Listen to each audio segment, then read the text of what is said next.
Hello, I'm Isaac Hayes III, founder and CEO of Fanbase, and I'm here with a very important message. We are at a turning point in the Black community where we must have equity in the apps we use that scale to billions of dollars. But this time, we own the infrastructure, we own the culture, and we shape the future. And Fanbase is the future. Fanbase combines the free functionality of Instagram, TikTok, and YouTube into an all-in-one platform built for the evolution of social media and monetization.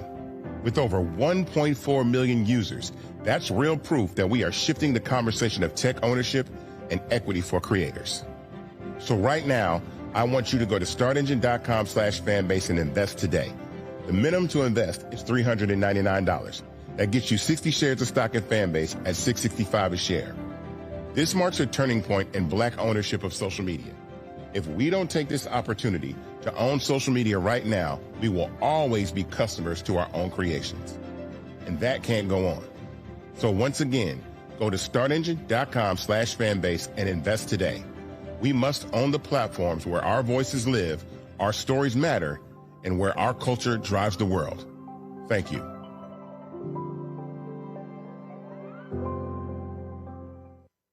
Folks, Black Star Network is here. Oh, no punches! I'm real revolutionary right now. Support this man, Black Media. He makes sure that our stories are told.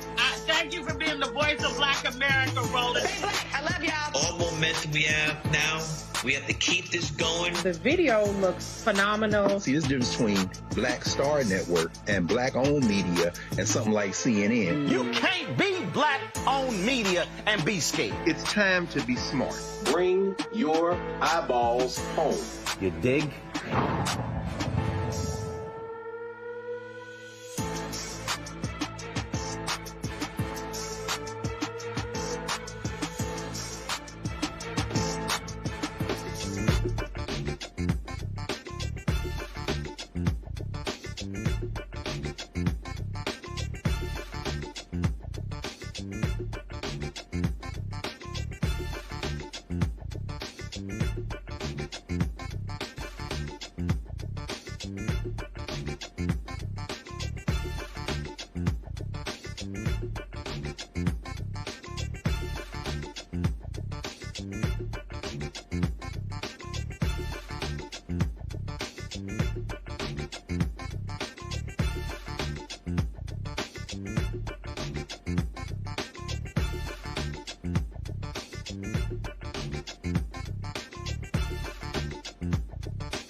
Hey, folks, today's Monday, December 1st, 2025, coming up on Roland Martin Unfiltered, streaming live on the Black Star Network. We're here in Atlanta for the Global Hope Forum 2025.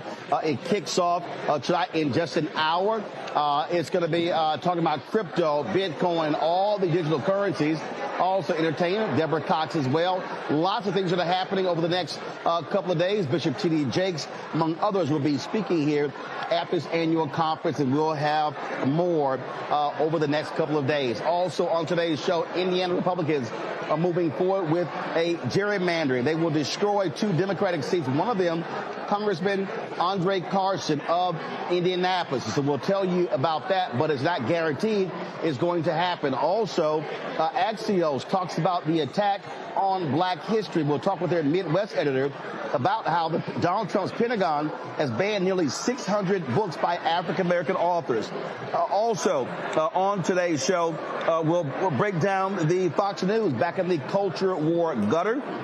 And so, you don't want to miss this absolute foolery. Also, an appeals court makes it perfectly clear that Donald Trump's attorney general in New Jersey, appointed illegally, cannot serve as the U.S. attorney for that area. Plus, Georgia Republicans' youngest Black executive committee member resigns after trying to hook up with a 14-year-old boy. That and more. It's time to bring the funk on Roland Martin Unfiltered on the Black Star Network. Let's go. He's got whatever the biz, he's on it. Whatever it is, he's got the scoop, the fact, the find. And when it breaks, he's right on time and it's rolling. Best believe he's knowing. Putting it down from sports to news to politics. With entertainment just for kicks, he's rolling. It's on go, y'all.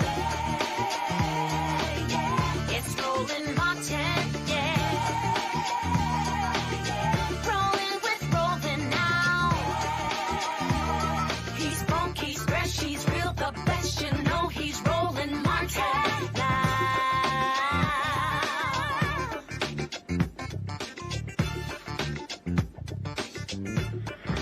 Martin.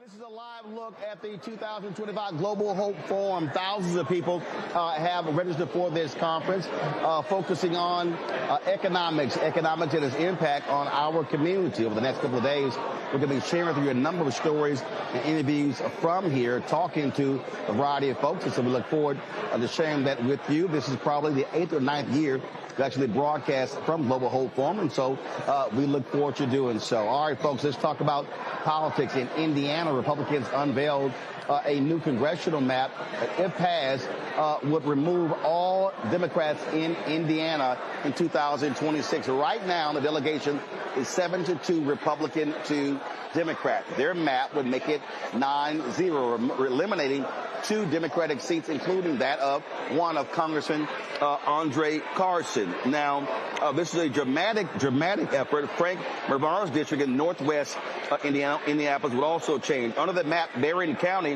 which includes Indianapolis as a major Democratic stronghold, will be divided into 4 districts to dilute both Democratic and Black voting power. Remember, Republicans in Tennessee did the exact same thing with Nashville. The most significant political change in the 2021 congressional map struck by Republicans as the 2020 census strengthened the GOP's hold on central Indiana's 5th district. Joining me now from Hammond, Indiana, is State Representative Carolyn Jackson, Vice Chair of the Indiana Black Legislative Caucus.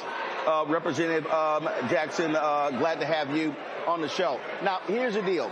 It's not etched in stone. We have emergency 2 Republicans, senators, who have said that they are not going to support this effort. And so what we've understood, and please let us know, do Republicans actually have the votes? We know that Donald Trump has been targeting them, inviting them to the White House. One Republican said, wait a minute, this violates the Hatch Act. So what's the likelihood of this new map passing?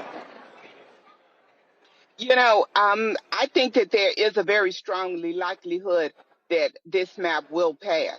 However, we just got the information literally a couple of hours ago, and we are in the process of going through it, looking to see where we can try to stop and to try to file amendments and do what we can to let our community's voices be heard. Because clearly, Hoosiers have already spoken.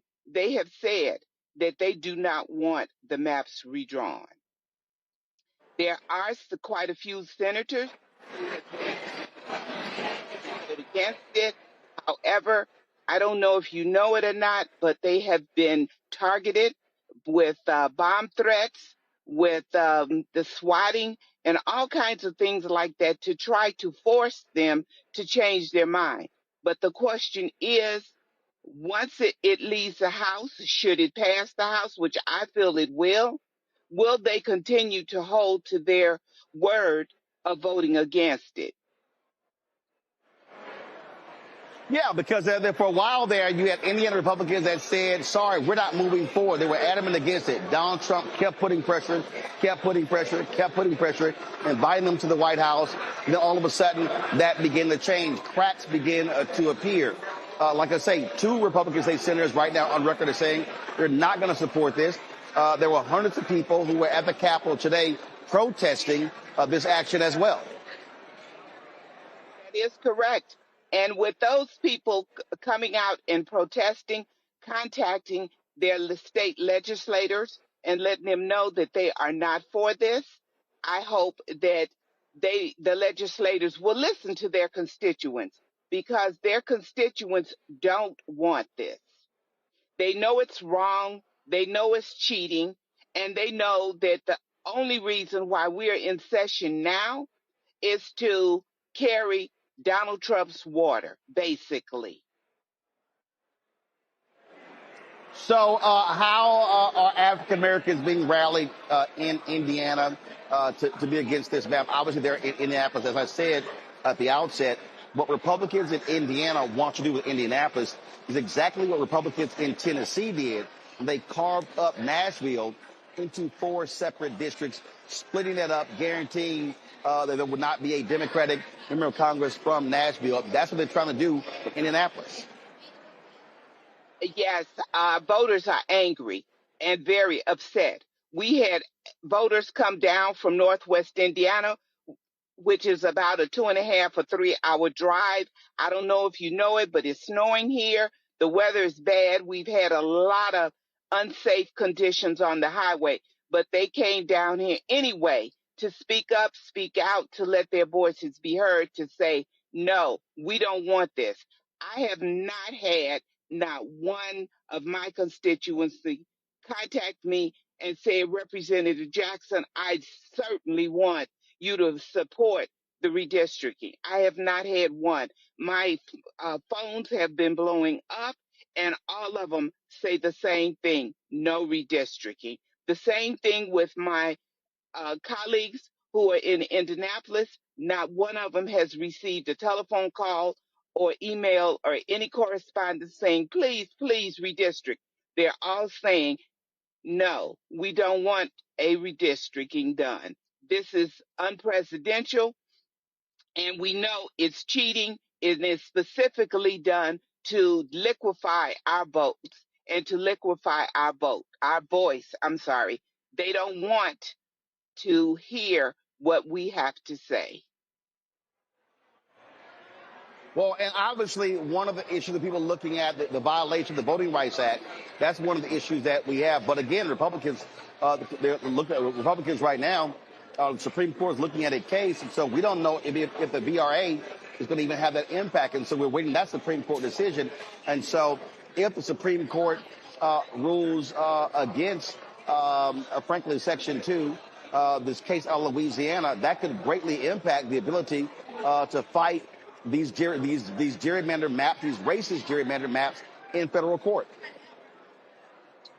Absolutely. But the reality is what they're doing is it's unlawful, it's illegal, and they don't care.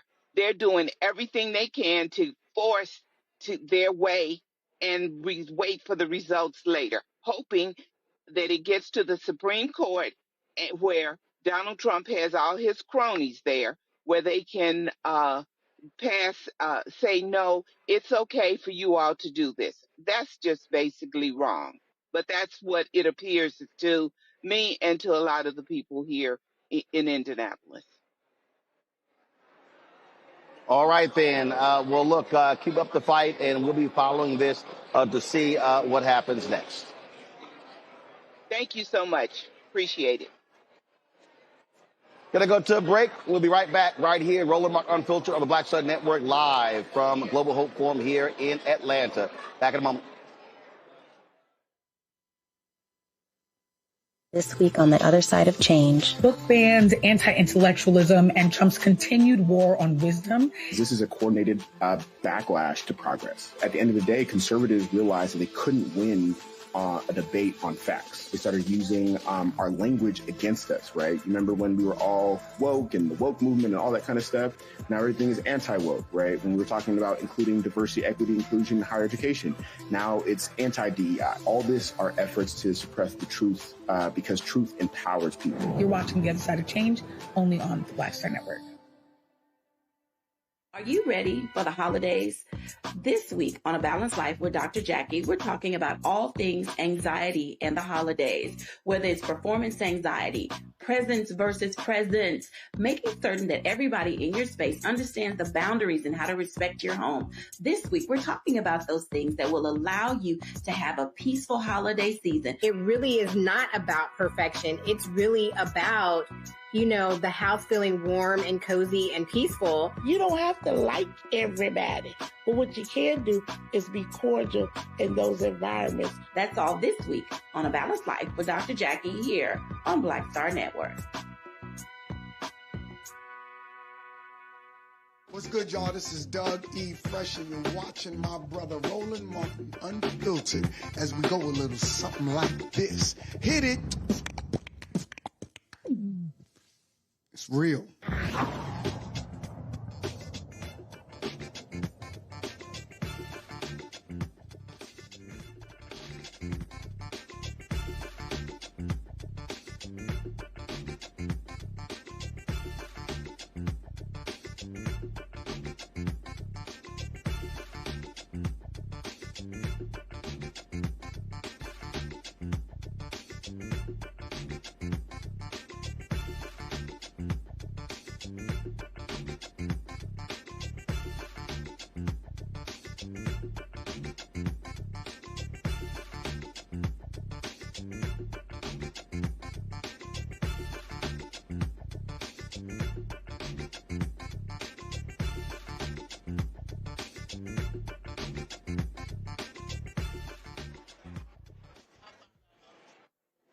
All right, folks, want to bring up our panel joining us today on the show.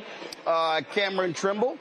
Cameron, of course, formerly worked in the Biden administration, digital director there. CEO, Hip Politics Media. Also, Thelma Lawyer Bay Anderson, author of Shut Up and Prosecute. Glad to have both of you on the show. First of all, Cameron, I'll start with you. I mean, this is a clear battle. What we're seeing, Republicans are scared to death they're going to lose the House next year. Donald Trump's approval rating per Gallup is now down to 36%. And so their whole deal is they got to steal as many seats, create as many Republican seats as possible, because they think they're going to lose anywhere from 10 to 15 seats next year. That's what this is all about. And Democrats have to fight this tooth and nail. The problem that we still have is this right-wing Supreme Court. Yes, hearing about what's happening in Indiana, and just for full disclosure, both of them, I'm highly connected to both of those seats. My parents actually live in the district represented by Andre Carson, and have worked with him for years. And we actually worked on some ads and stuff up in Northwest Indiana for Frank Marvan, which includes Gary, Indiana, obviously a place many people know as the home of the Jacksons. And to think that Indiana could go from those two seats and those two representatives to potentially no Democratic representation, when the Hoosier state has a strong history of Democrats, even going back as far as Democratic governors and Democratic senators, for them to gerrymander in district that they're seeing the pushback, but I don't think people will stand for it. But it just shows how how treacherous this game is and how 2026 could be a completely rigged playing field come election day. So I'm really hoping that they don't get those votes in the state house. But if they do, it is not a foregone conclusion we'll lose them, even if they split up Indianapolis. But that just means that we're going to have to get even more voter turnout throughout the state. Thelma, look, what has happened to Republicans is crazy. 9 Republicans have been swatted. They're getting death threats. And this, we've talked about this beforehand. Republicans, a lot of them are scared to death of Donald Trump and his MAGA supporters because this is the kind of heinous actions that they will do. They will literally threaten the lives of these people if they don't do what Donald Trump wants them to do.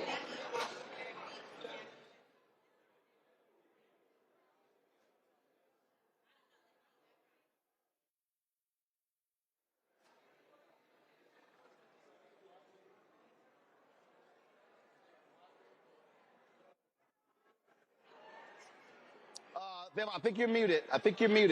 Unmute your mic.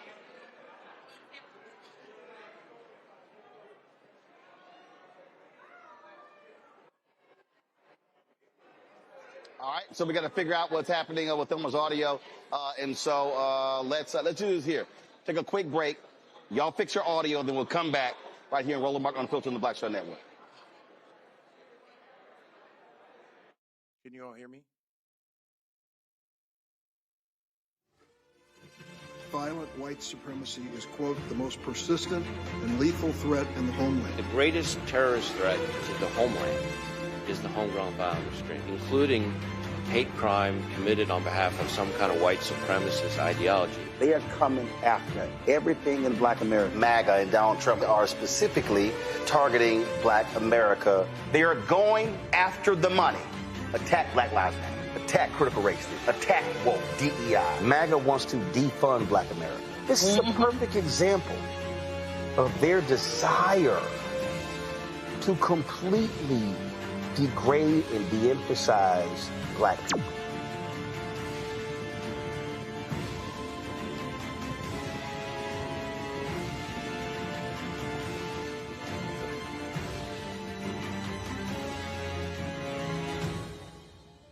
Next on the Black Table with me, Greg Carr. Our legal roundtable is back in session as we look at yet another potential landmark case being considered by the United States Supreme Court. This one is called 303 Creative versus Alennis and may be the most important and far-reaching First Amendment, that is freedom of speech, case of our time. It could, depending on how the court rules, open the door for a return of Jim Crow segregation laws. It's true. If you say we can discriminate against one, you're saying we can discriminate against all. That's on the next Black Table. Don't miss it. Right here on the Black Star Network. Hey, yo, what's up? This is Mr. Dalvin right here. What's up? This is KC. Sitting here representing the JODECI. That's Jodeci. Right here on Roland Martin Unfiltered.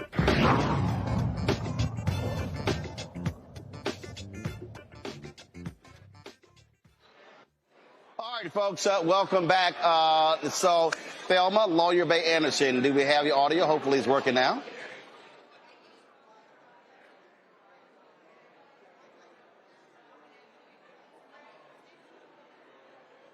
Thelma, can you hear me?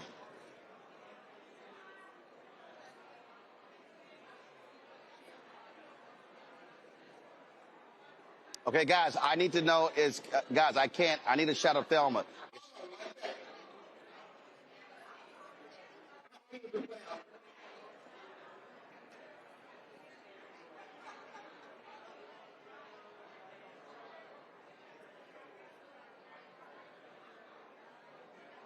I don't understand how we had her in the break, but we don't have her now. All right, okay. So, Cameron, let me ask Cameron a couple of questions. Y'all, get this fixed now. Cameron, this is the nightmare scenario that too many Democrats were not paying attention to in 2016 when Hillary Clinton was running for president. Too many Democrats and progressives ignored the critically important, how important the Supreme Court was. And they downplayed it. Now, all of a sudden, they're now seeing what happens when you have a right-wing Supreme Court, a 6-3 majority, 5 that are hardcore right-wing, really 6, and the rolling back of rights could have a devastating impact for the next 50 years. This is what people need to understand. Yes, I think we didn't anticipate that some of the norms that were consistently broken by the Republican Party over the year in order to pack the Supreme Court, the fact that they withheld Obama's last appointment, the fact that they rushed through, even after Joe Biden did win the 2020 election, to replace Ruth Bader Ginsburg, and they rushed through another appointment, the fact that they were hyper intentional on getting justices that I believe are in their 40s, knowing these are lifetime appointments. And then I'm even hearing that they may potentially be pressuring some of the older justices now to try to get them rotated out during Donald Trump's tenure. Here in that it's a funny day when Chief Justice Roberts seems like the most moderate conservative on the court, but they are consistently rubber stamping so many different rights and so many different things that we just didn't think were, quite frankly. And also, Roland, the nightmare scenario for, I think, Democrats and just actually free voters around the country is that we don't really pay attention to these state legislatures. We have not had our 10 and 20 year state legislator strategy to really understand that so much power is being pushed back into the states where one party disproportionately controls that power around the country. So when something like this happens in Indiana, where I'm sure it is not a 9-0 Republican to Democrat in terms of makeup of the state, it feels like that way. And now so many voters don't feel represented or don't feel like they can have their vote is going to count as much because they won't have the adequate representation they need throughout the state. So this is something that we need to, and I would say the Democratic Party, but also just independents and just voters around the country need to pay attention to and prepare for our next 5, 10, 15 years state level strategy all the way up to the Supreme Court. All right, Thelma, do we now have your audio? I believe so.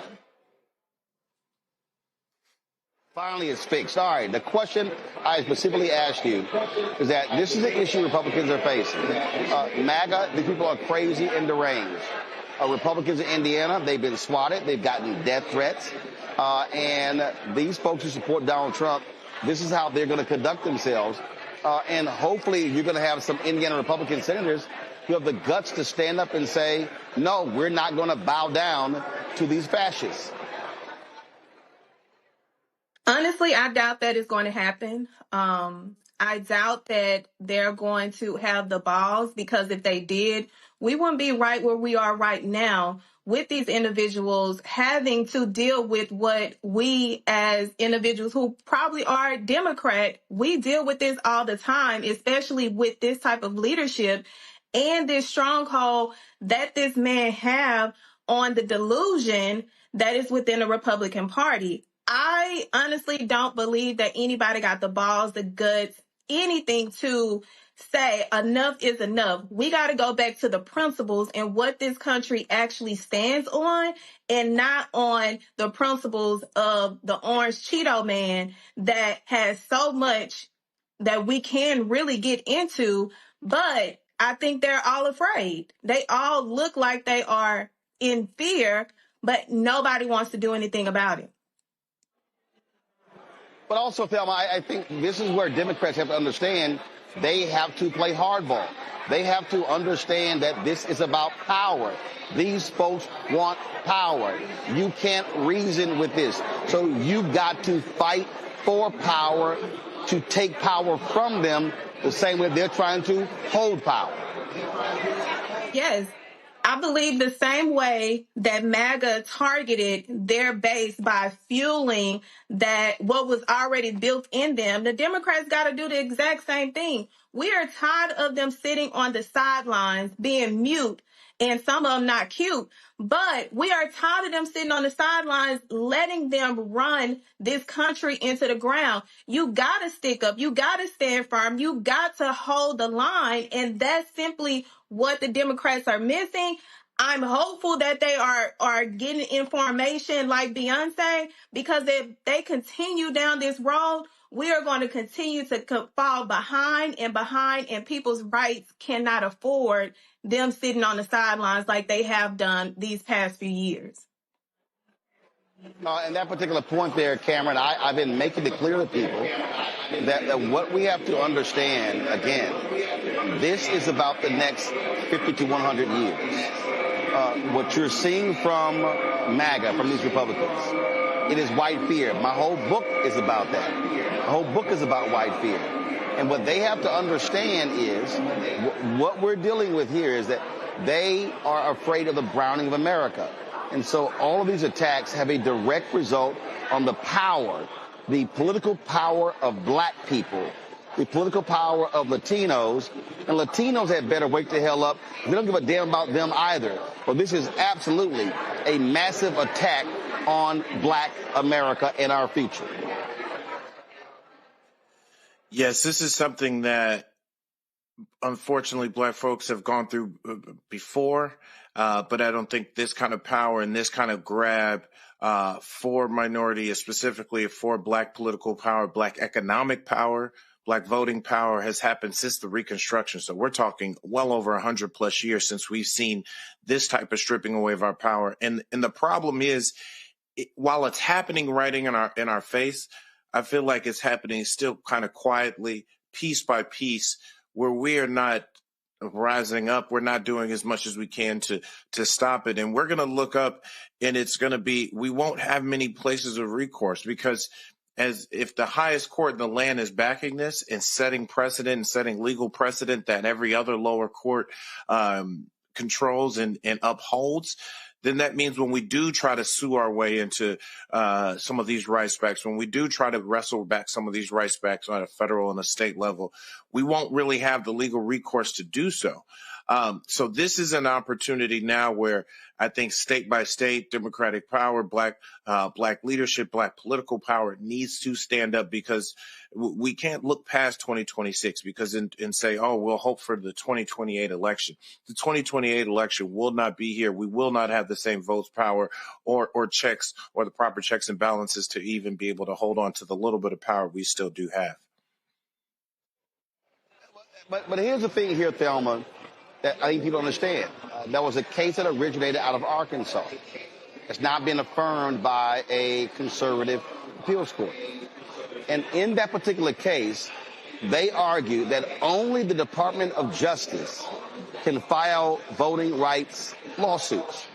That means that if this lawsuit goes all the way to the Supreme Court, and the Supreme Court affirms that lower court decision, that means that the NAACP Legal Defense Fund, Lawyers Committee for Civil Rights Under Law, Transformative Justice Coalition, Black Voters Matter, ACLU, Mark Elias's group, that third-party groups cannot file voting rights lawsuits if this holds.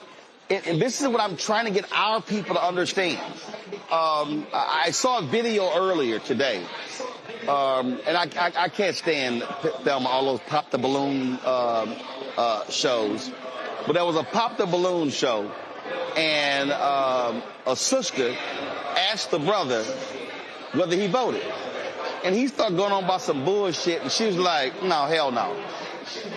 He popped a balloon. She's like, hell no. And he was like, my vote don't count on the federal level, but I believe in voting local. And then he meant to say municipal, but he actually said medicinal, and he said that.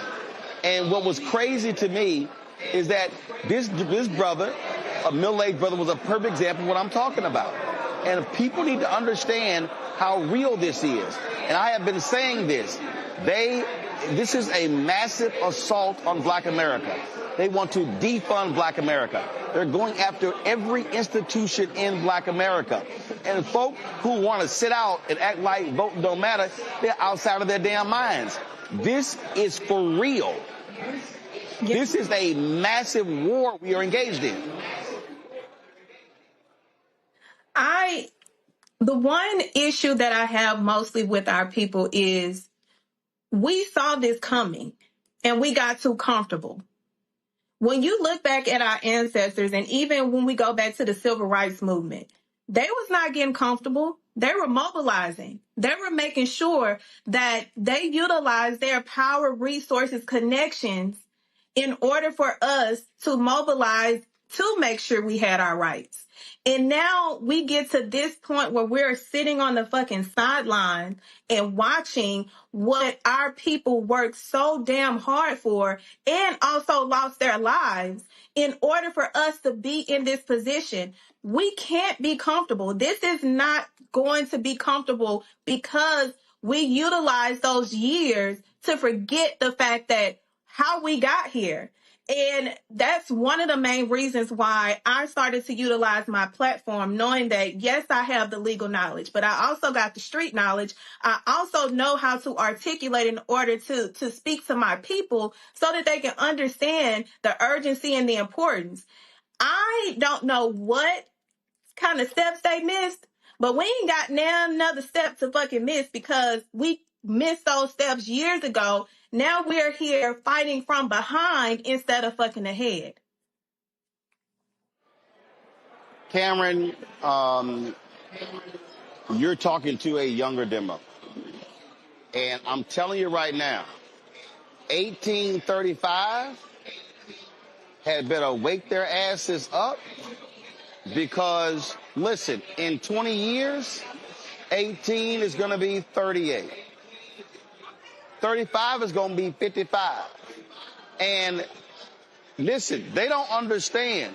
If they hit civil rights, economic rights, start limiting books, education, every facet, we're talking about literally Jim Crow 2.0. Now, you won't have separate water fountains, but you are going to have a completely different America. And it's going to be a hell of a lot harder to advance in that America if folk don't wake up. And I'm telling you, I hope, I pray with this midterm elections, we see a massive, massive turnout. I'm talking about turnout akin to how black people voted after the 65 Voting Rights Act. Because all these people, they do not understand the execution of Project 2025. They do not understand how serious these folks are about limiting and getting rid of nearly everything that has advanced black America over the last 60 years. I'm glad you brought that up, Roland. Like that 18 to 25 are really 17 to 35 because those folks that are going to turn 18 and be eligible to vote in next year's elections. Here's the thing, though. We've got to meet people where they are. As much as we who are in the political bubble, these are who are a little more civically engaged, folks who are in their 30s, 40s, 50s and older, who've seen how these rights have shifted, understand and often understand the power of voting. That is why older demographics usually vote in larger chunks. But I've talked to so many young, especially young black men and young Latino men of color who say, hey, under Donald Trump, under Barack Obama, the hood was still the same. So we've got to still give people and meet them where they are to let them know what is at stake. And I think that is where we can't take for granted and say and scare people into saying, America's going to get so much worse for it. It's pretty bad for so many folks already. They don't see those paths to economic leadership. They don't see those paths to making money. They don't see those paths to successful careers. And they see those things dwindling and dwindling. And then you layer that on with social media and how many different things are there to distract our attention. You mentioned the balloon game, all these different things that are popping up and competing for our attention. It's easy for folks to get caught into a malaise of entertainment on their phone and not understand the power of why they need to vote, and not just them vote, and empower their entire crew to go out and vote, empower their homies and their homegirls to go out and vote. we've got to really educate people on what's at stake.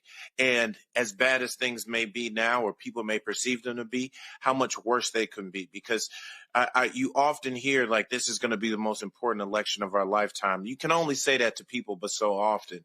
And then when they don't see those resources, they do vote and don't see those resources come back to the hood, don't come back to their neighborhoods, don't see these things change, we've got to educate them on what their vote will mean and what we are trying to not only protect, but advance. So we've got to give that message and spend this next 350 some odd days, 360 odd days to the next election, ensuring we're educating and touching people and meeting them everywhere they are to let them know the power of their vote, because we cannot just hope that the scare tactic of this is good, all our rights are going to be lost, is going to be enough to get that record voter turnout that we saw after, say, the Voting Rights Act in the 60s.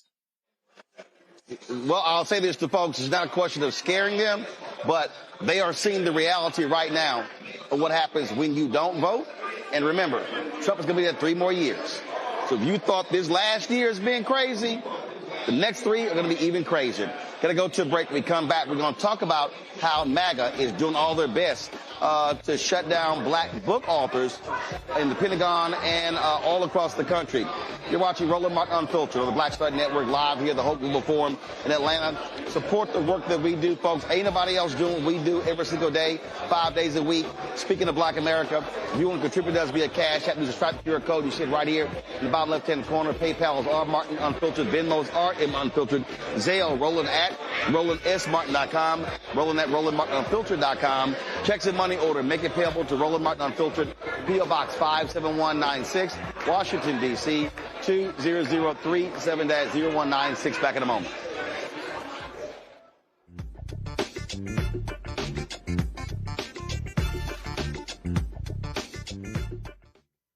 Said the quiet part out loud.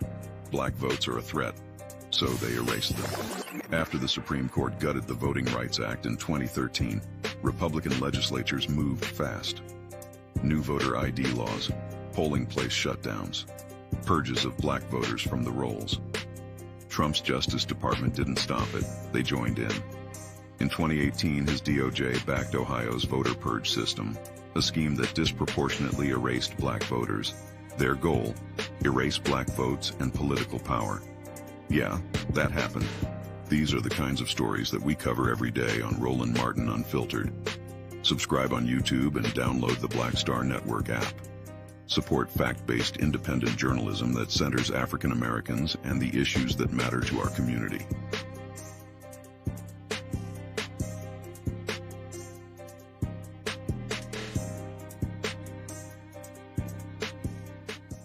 This week on the other side of change. Book bans, anti-intellectualism, and Trump's continued war on wisdom. This is a coordinated backlash to progress. At the end of the day, conservatives realized that they couldn't win a debate on facts. They started using our language against us, right? Remember when we were all woke and the woke movement and all that kind of stuff?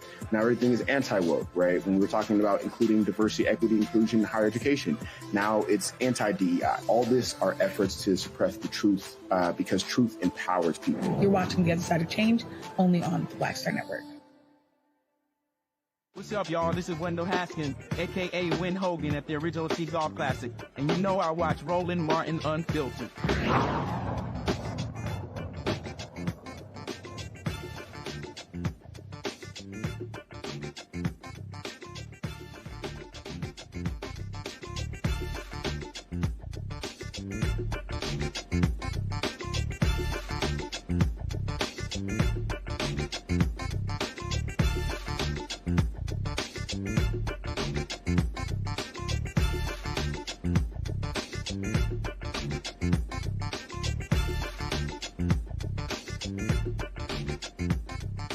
Global Forum in Atlanta right now. Pastor Jamal Bryant is speaking. We're going to take that for a couple of minutes, then come back and talk to my next guest.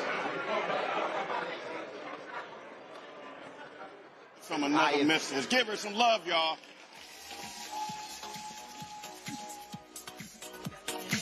Go ahead. Good evening, everyone. everyone. Don't you look fabulous? Great to see you out here. Hello.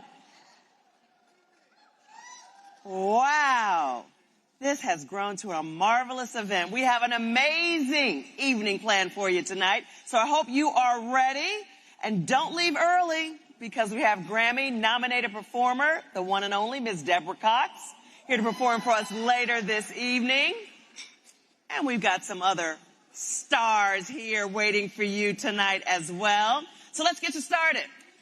Hard to agree on a lot of things these days. One thing we share is the need for a safe, affordable place to live, maybe even a wonderful place to own someday. Owning a home is still the number one way many Americans build wealth for. All right, folks, we're going to go back into the room. We're going to be going back in and out, but let's talk about our next story. It's been a slow but gradual process for the MAGA movement to eliminate not just laws, but they also want to attack the education. Now, remember, if you get rid of the information, then you could truly impact people. Axios published an article titled "America Stares Down the Erasure of Black History and Progress," which examines the unprecedented rollback of civil rights advancements. Managing editor Delano Massey joins us from Atlanta. Delano, glad to have you here. And just take folks through how widespread this is. I've been saying for months that MAGA wants to defund Black America, that they're attacking every aspect of Black America. Walk folks through what you laid out in your story. Yeah, Roland, thank you for having me on to have the opportunity to talk about this. This is something that I think a lot of people have been watching since the beginning of this year, probably in the last 8 months. But Onyx Impact actually was able to quantify it, and they took the things that we might have been talking about anecdotally, and they put this all in one place. So we were able to see that there are certainly cuts that have been happening to HBCUs and minority institutions to the tune of $3.4 billion, and it breaks down in different things, including research and data sets. So what they looked at was some of the cuts that were made to sickle cell, and as you know, that disproportionately affects Black people. We also noted in there that, Black maternity, mortality, Black men in cancer research. So those were some of the things that were eliminated. 591 authors that were mostly Black. And you have people like Toni Morrison or Ibram, whose books have been routinely listed as being blackballed or being on those lists, and to a record number of books that have been banned. Looking at minority businesses and the effects of unemployment, especially as it pertains to Black women. So what we tried to do is look at this full report and then break that down so that people could really understand the things that have happened systemically over the last several months. And now, one of the things that really jumps out, again, the attacks on books, education, what's happening in the Pentagon, how they've been getting rid of all of these Black book authors. And again, I keep saying, I go back to George Floyd, the death of George Floyd. And they said we're going to attack Black Lives Matter in 2021. It was woke in 2022. It was CRT. 2023, it was woke. 2024 is DEI.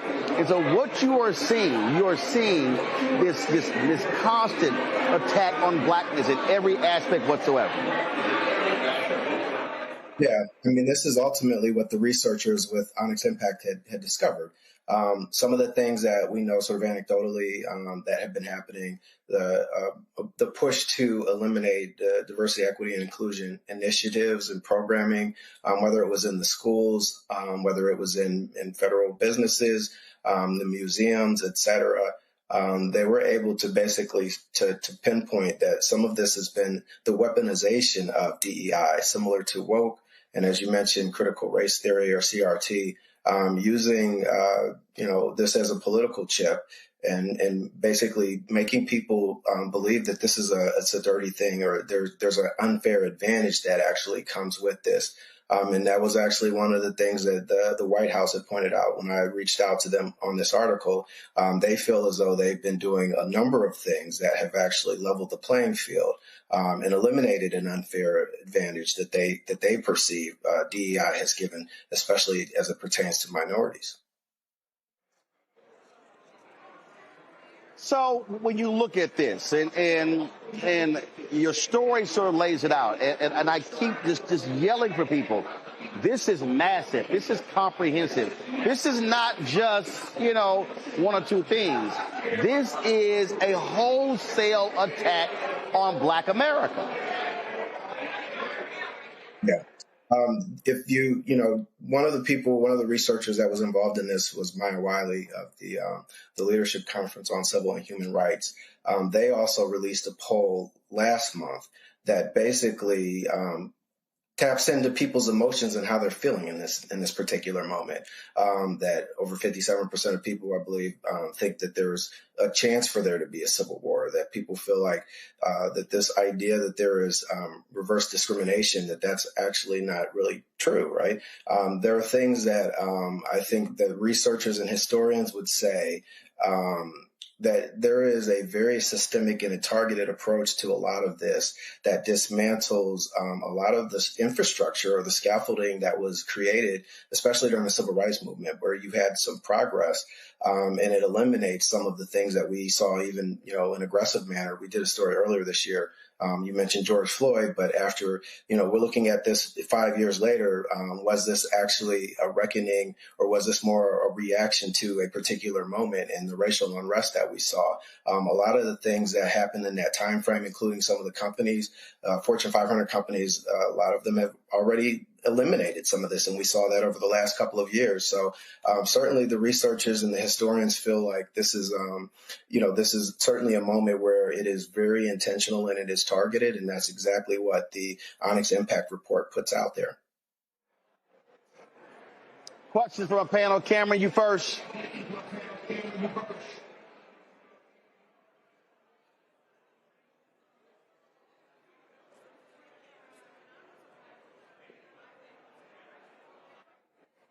Cameron, turn your mic on.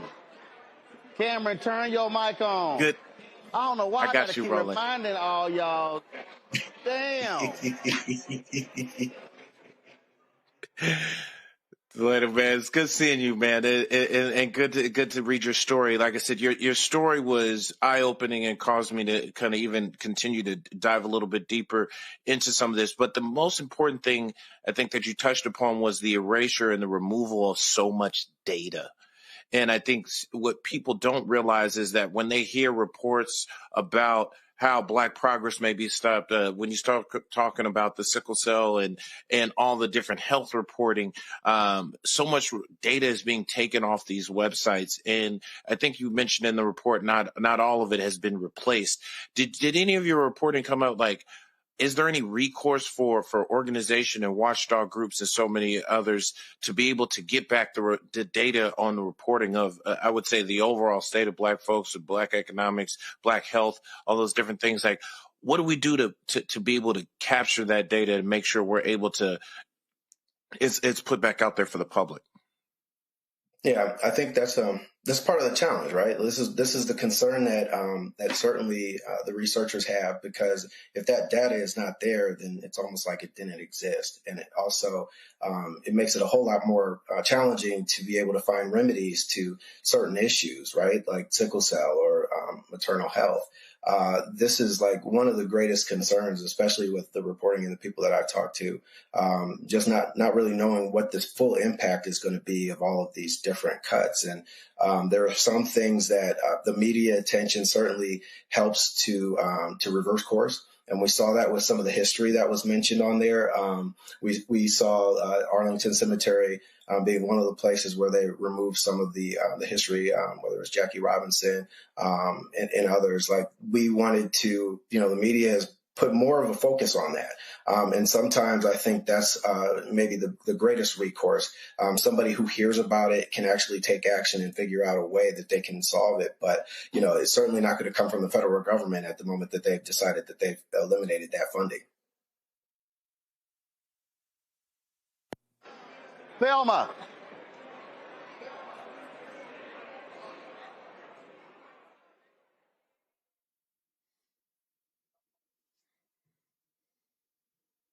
Thelma, is your mic on? Man, y'all gonna keep these microphones on. I keep telling We millennials.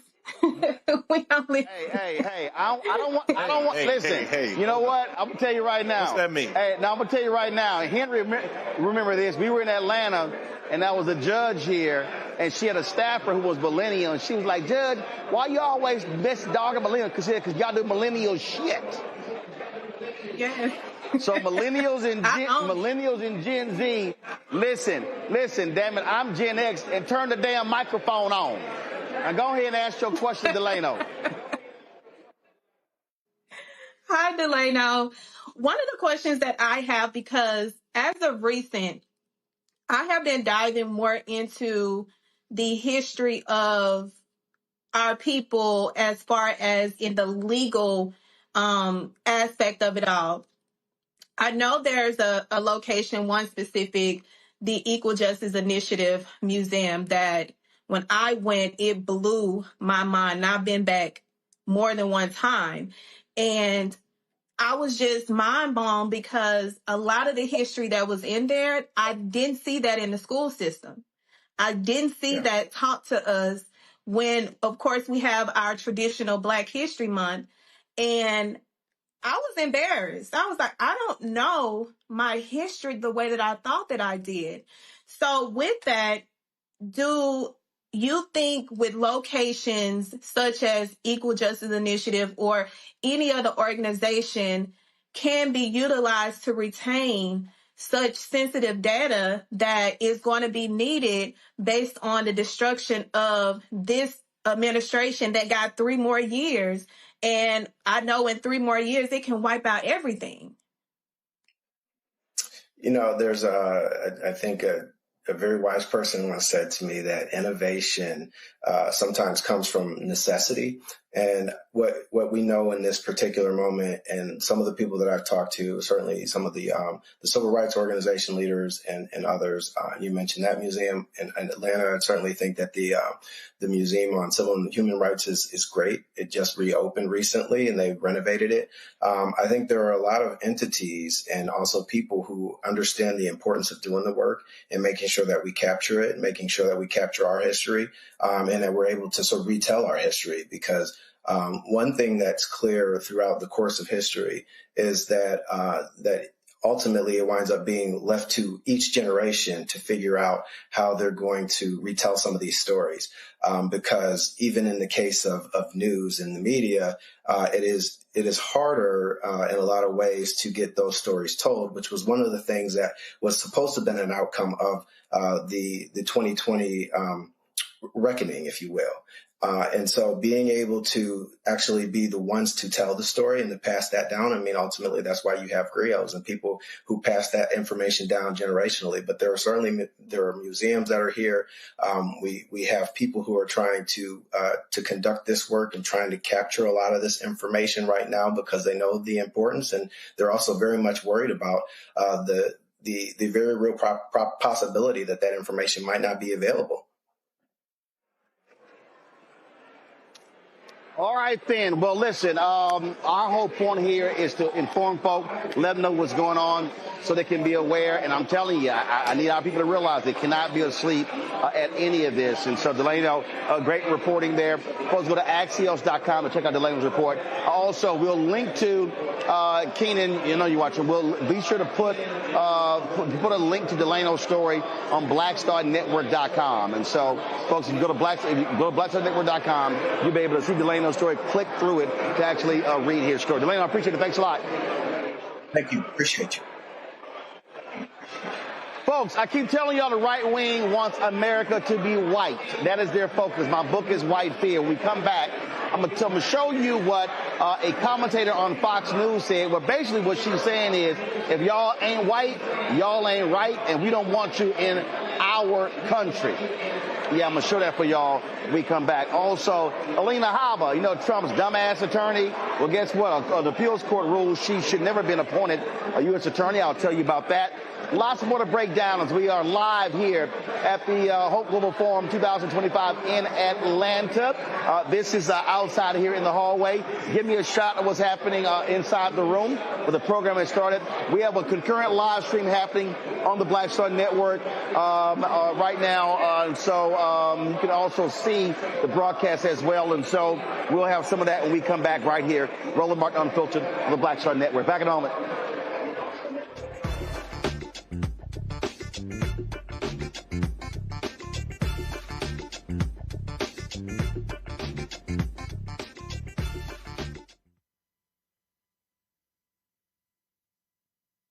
Next on the Black Table with me, Greg Carson.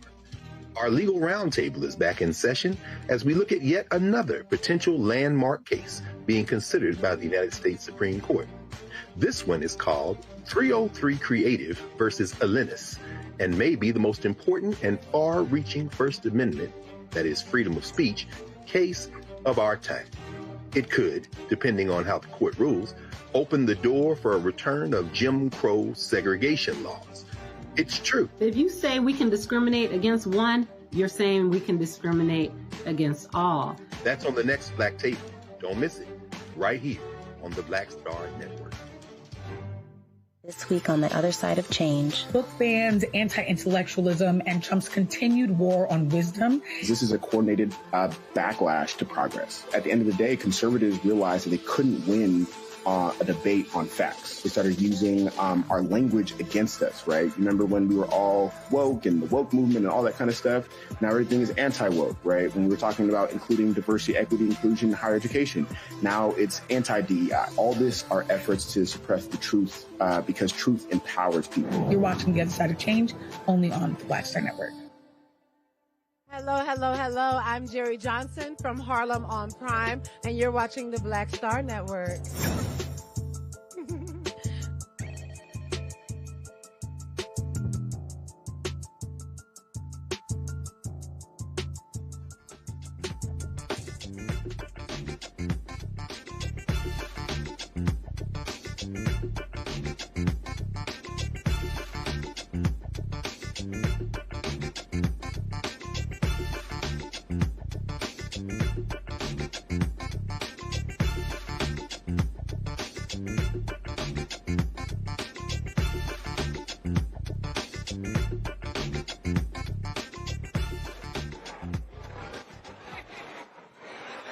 Folks, we're back. Roland Martin Unfiltered on the Black Star Network. Let's go live into Global Hope Forum. Let's hear some of what this conversation is taking place on the main stage. Whether you have a big staff or a big budget, or you're just starting out. Yeah, I don't think many people knew that you could do that, because I think a lot of us look at like a Matterport or something, and we think that you need to hire somebody also to help.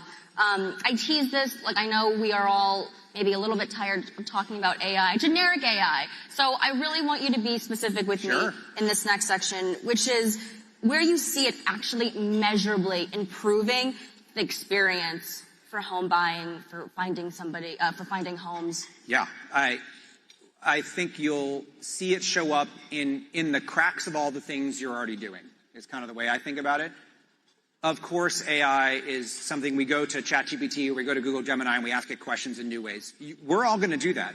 Hopefully it will answer more questions than we can answer today.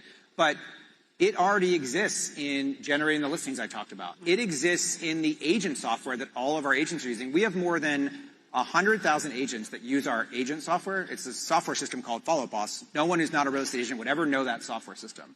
But 100,000 agents every month are using it to respond to clients.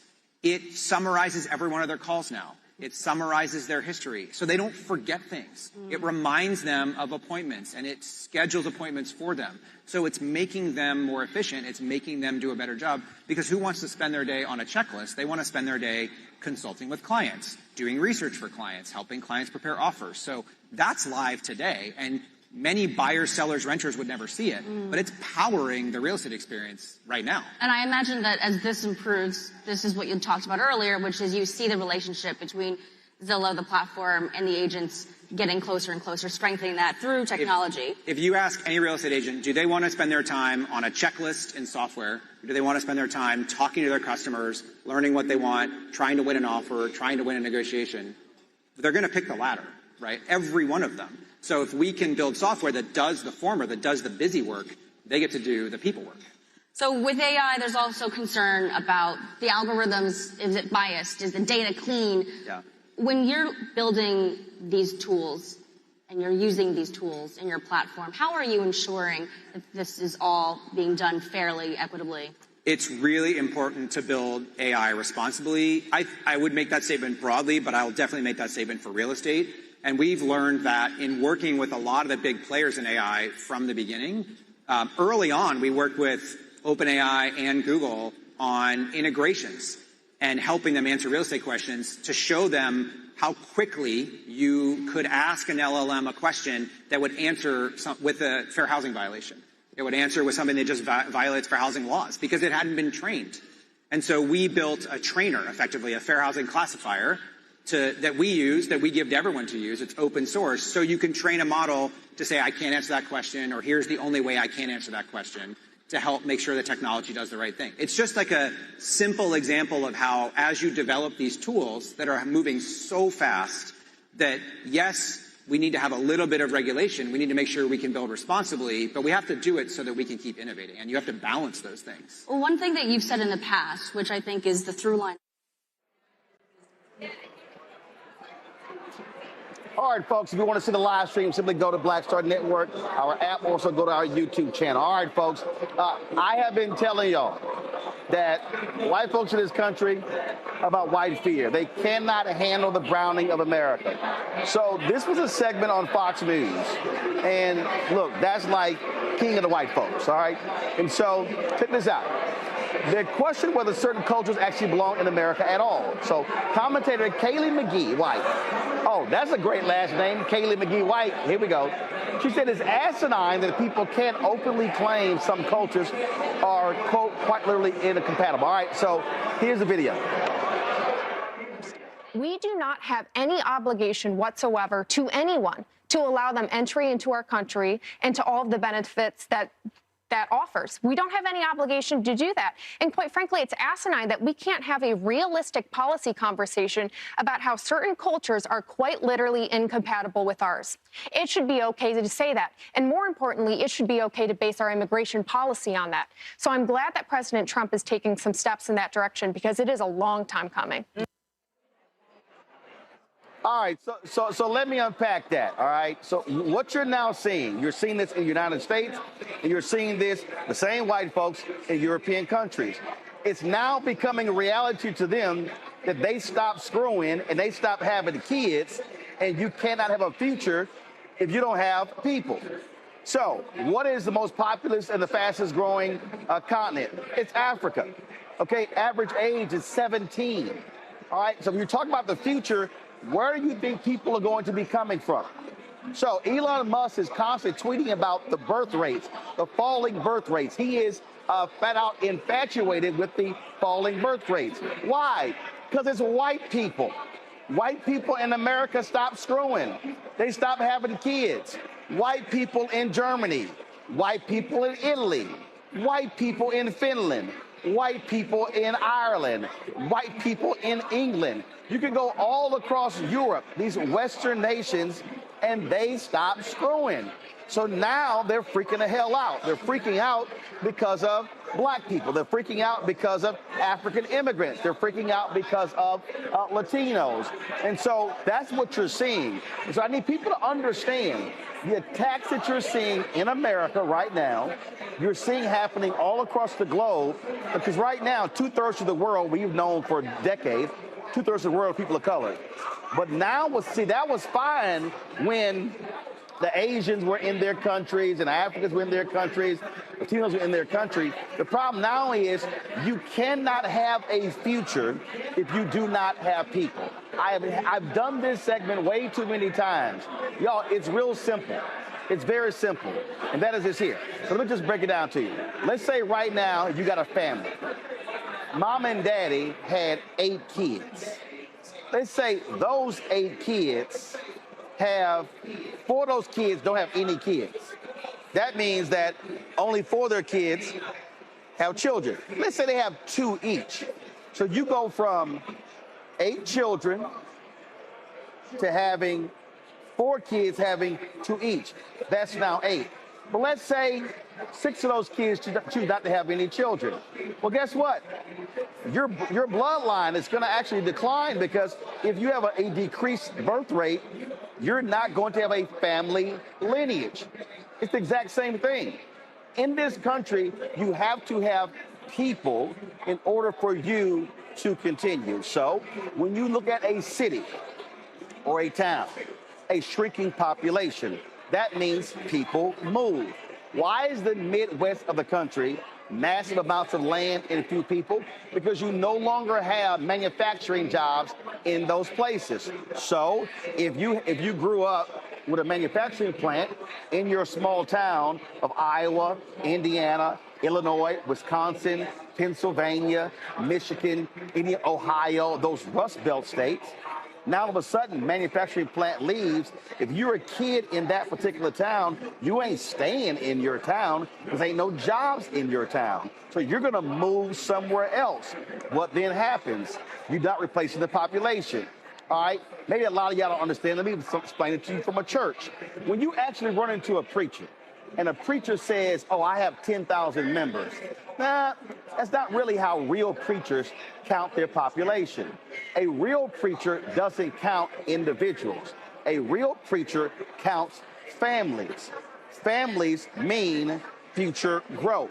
And so when a preacher says we have 2,500 families, what then happens? Mom, dad, at a church, they have kids.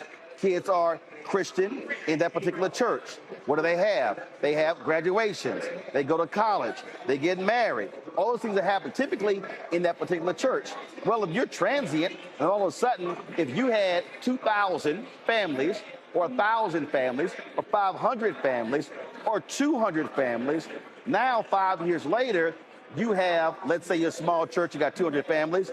Let's say 5 years later, you now have 160 families. Guess what goes down? Tithing goes down, volunteer goes down, workers go down. And so if you start decreasing the number of families, you're no longer going to have a church in 10, 20, 30 years. The same thing happens with population. So what these crazy deranged MAGA white folks, they are upset because what they want, they say, oh no, we want people like ourselves. So Donald Trump, he wants white people imported. That's why he's targeting white South Africans.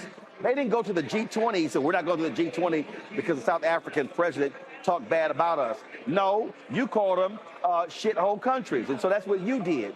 So you need to understand what's going on here. I need y'all to listen to the language of these right-wing conservatives. They are speaking whiteness, and that's what this segment was all about. Thelma, I keep trying to get our people to understand this, and that's why these attacks, like when I listen to these dumbass FBA people who attack black immigrants, not realizing 10% of black population in America are black immigrants. And so for us to be sounding like them on immigration is pretty stupid, because that's literally the future population. It's coming from African nations. So we're idiotic, trashy folk who look like us, and we're sounding like these crazy, racist, white MAGA folks. Listen, the one thing that I picked up on her whole conversation is the fact that they don't like each other. That's the reason why they haven't continued with their lineage to grow, and now they're behind and they're looking like, oh, we got to deport all of the immigrants because if we don't, then we're going to be outnumbered. Y'all were outnumbered when y'all came over here and stole this land. Y'all were outnumbered when y'all stole us. Y'all have been stealing since the inception of you all coming over here to steal land, and y'all are concerned about the individuals that y'all stole labor, stole body parts, stole human life from taking over. We don't care, because if we started telling y'all that y'all need to be deported because y'all not really supposed to be here anyway, and y'all have no legitimacy here anyway. So if we really compare who's supposed to be in here, who don't, and who actually built this country on their backs, then they will be shipped out, not even with first class. They need to be shipped out the way that they came, in the thieves that they are. I mean, Cameron, the reason that's hilarious, there was a clip I saw of Alina Habba, and she was going off on television. Man, I should have pulled that clip. She was going off. Oh, here it is. She's been railing about safe harbor and bragging that, quote, America is America because we protect our own. This heifer's parents fled to America from Iran. I mean, it's amazing. You take Stephen Miller. Stephen Miller's own family says, well, if there was no immigration, he could not have been born here, and he would have been born somewhere else. It's amazing to listen to these people. When I was debating Patrick Bet-David, that crazy conservative, he's from Iran. He's talking about same thing, and I'm like, take your ass back to your country. It's amazing how these folks, like even some of the Latino voters, voted for a Trump immigration crackdown. I'm like, wait a minute. So you crossed illegally, but now you good, but now you want to send other folks back. So it's amazing listening to it, but really when you hear these white folks say it, their whole deal is they want America to remain pure, to remain white. They want blonde hair, blue eyes. That's what they want. And everything about their agenda is about whiteness. And that is the agenda of MAGA, of Trump, and today's Republican Party. And that's why they have no problem with Nick Fuentes. That's why they have no problem with racists, because they know those are their voters. The great American experiment, the democratic experiment, this country and how we were set up and how we've evolved has never really been seen in modern civilization before. And I think it is built with its ugly past of, like I said, erasure of the Native Americans as well as slavery, has still continued to evolve, and our strength is it has been in our diversity of this country from its inception to now. When we sit here and on other segments of other shows, you talk about how our education system is becoming unaffordable, or we're dumbing our kids down and not as many people are getting educated. Where do you think the minds of the future are going to come on to power our next great American innovations, power our next great American companies? We're needing those H-1B visas to source talent from all over the world. Where do you think the diversity in our food, our culture, our language, so much of the texture, our entertainment, and so many of the great ideas, people flee to America because they think this is a place they can come and they can have that right mix of people, the right mix of laws, the right mix of protections to be able to build the next great American company that further strengthens our power as a country and for us. So I think this is, when I hear such asinine kind of comments like that about shutting our borders, where they're very overtly saying things like, we don't want black and brown folks, we don't want people from these other countries, even though that's where some of the smartest folks may come from. That's where some of the hardest working people that come from, and those that have built the texture of every city, every rural, every state in the union. It's both scary, but it's something that every true American, whether you are born here, whether you are naturalized, whether you are here on a visa, and this is just the country that is you have now made home, our diversity is our strength. And I know they see that power dwindling, and they see this is no longer this is no longer as white of an America as it used to be. But I do believe that there are so many folks that see the power in our diversity, and really believe those lines that are on the Statue of Liberty that say, give me your tired, your poor, your huddled masses yearning to breathe free. We've got to continue to immigrate some of the best and folks from all over the world to this great country of America. But the whole key here, Thelma, is I want our people to understand that this is policy. This is their agenda. And so we cannot be participants in the white supremacist ideology that these folks are advancing and advocating. And it's some black folks who are sounding just like these crazy-ass white folks. Listen, it always is that one or that few that is going to go against the grain and do what they see, quote unquote, their masters do, and participate in the foolery of it all. And I'll be looking like, Did your ancestors come to you last night to remind you how the hell you got here and what the hell they went through in order for you to even be here, to have a voice, to be able to talk so reckless that you are and be irresponsible? It bothers me to see our own people think that we are still not a part of the damn struggle.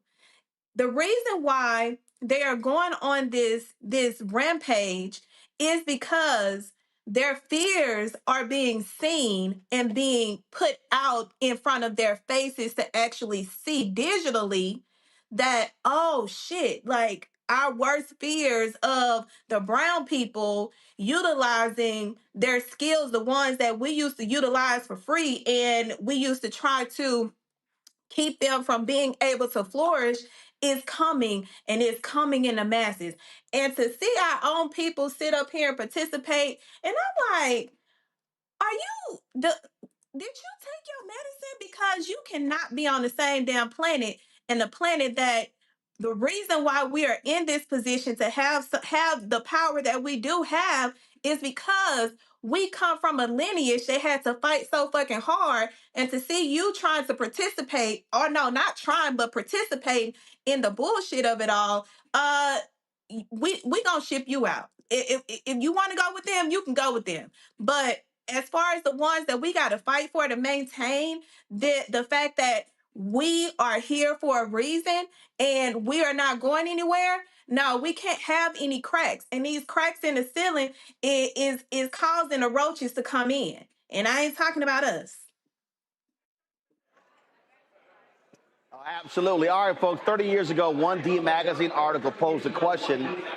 Fort Worth still hasn't answered who really runs the city and what is the Fort Worth way anyway. Well, the 817 podcast sat down with a journalist to put that phrase on the map, Katie Sherrod, longtime journalist, and she talked about how power works in Fort Worth was changed since the 90s and what it's going to take to change it now. But here's the deal. I want y'all to listen to what she says about race and whiteness and what happens, how we got to make white folk comfortable in discussing race. Check this out. We have to go back to our history. Texas is a state. We fought for independence, not out of some grand thing like the Declaration of Independence, was because we wanted to keep on owning slaves. Mexico was going to outlaw slavery, and we didn't like that. We wanted to keep owning other human beings, and so we had a war, and we won our independence so we could do that. So white supremacist ideology is embedded in the DNA of this state, and it is embedded in the DNA of this city, and we kid ourselves if we think it's not. Yeah. It's embedded in white people's DNA. I can say I'm not racist all day long, but that's bull, because the world I grew up in layered that in me, and it's a daily fight for me to remember that, acknowledge it, and try to overcome it, because it's a problem for me. I do not mind being made uncomfortable by that. But I would say at the heart of it, the base of the Fort Worth Way is let's not make rich white people uncomfortable. Mm-hmm. Please do not make rich white people uncomfortable. Yeah. Early on, they had a good gig going because they were mentoring younger people and younger generations, and they got to pick which people that look like you got into the room. Well, that was done very carefully. And that the Black community and the Hispanic community weren't stupid. They knew if they were going to get into the room, they had to be really, really smart about it. And they were, and they did, and they made some amazing changes. So I always resist any effort to say, well, they just gave up. They never gave up. They haven't given up to this day. The persistence is what amazes me. The fact that they haven't shot us all kind of amazes me. But the persistence and the resilience of those communities are something that everyone should honor and emulate. I just think that niceness is the curse of this city. Thelma, first of all, Katie nails it. First of all, she lays out the history when she says, wait a minute, how did this state actually come about? Texas independence was about slavery. They don't want to discuss that. the Texas governor, the lieutenant governor, they don't want to focus on that. But again, the whole point about making white folks comfortable dealing with race. What we're facing now, everything now, and I keep telling everybody, the history of Black America, a period of Black success, always talk about white backlash. These white folks have been pissed off because of what happened after George Floyd. They have been angry that there was a consciousness that was raised. They were angry that white folks are being called into account. That's why they're making these videos. Don't blame us. We didn't do this here. That's what we're seeing right here. And we need to understand what we're up against. These people are playing for keeps, and so they want to attack everything, and that's why they're attacking Black books and Black professors, attacking Black educators and Black historians and Black history. Listen, Fort Worth has a deep-rooted history of discrimination, racism, and it is still present to this day. Right now, Fort Worth, out of the DFW and probably out of the whole state of Texas, has the most discrimination or racial payouts through HR because it is so it's just massive. They're so comfortable with discriminating and using their whiteness to try to oppress individuals who we free. How you gonna try to oppress somebody in a workplace and think that it is okay? It's so bad in Fort Worth that they had to go and hire a independent investigation organization to remove them from having to investigate, to remove any impartiality that was very clear. So when I look at Fort Worth as a whole, and being someone that has experienced that as a Black educated woman while I was a municipal court judge, and seeing that Black women or Black and browns are discriminated the most, and I never thought that was going to be the case until becoming a part of the line that they cross. And when you don't allow them to cross that line, like she said, play nice. I don't fucking play nice with these people because one, I got one life to live, and I'm not gonna let you live my life by trying to tell me what I can and cannot do with my educated Black self. So to see that conversation that she had, and also to know that Fort Worth is still walking that line, and they're gonna continue to walk that line, and what she said, they're upset. They're even more angry now because they're seeing the rise of the individuals being empowered to remove the bullshit that they're seeing after being bamboozled by individuals that were supposed to help. So I don't know if Fort Worth ever is gonna have a line that they don't fucking cross when we're talking about this particular issue, because it's bad, and even the minorities participate in that bullshit. Well, Cameron, look, I worked at the Fort Worth Star-Telegram, my second job out of college, and I know exactly what Thelma was talking about. And in fact, people need to understand, we've had this show for 7 years, and the year before we started this show is when you had the sister who was trying to vote, who did not vote. The vote was not cast, and they have still been trying to put that sister in prison, Crystal Mason, the last 8 years. The district attorney there in Fort Worth, and I've been saying to Black folks in Fort Worth, the rallying cry in Fort Worth for every Black person should be, take this racist white man out. In fact, the white Tarrant County judge, they gerrymandered the seat. They got rid of Elisa Simmons because they felt that she was too mouthy a Black woman. And so it was 3 Republicans, 2 Democrats. They changed the map now. It's going to be 4-1. Again, attacking that sister. And so what we have to understand is, and again, I think for all these people, the illusion of inclusion is real. And I think what has happened is, and again, I call myself a post-civil rights movement baby, because I look at the assassination of Dr. King really as the end of the Black freedom movement, the civil rights movement. And of course, remember, the modern movement began today, really began Friday, but 7 years ago. It was today when Rosa Parks was arrested on a bus in Montgomery.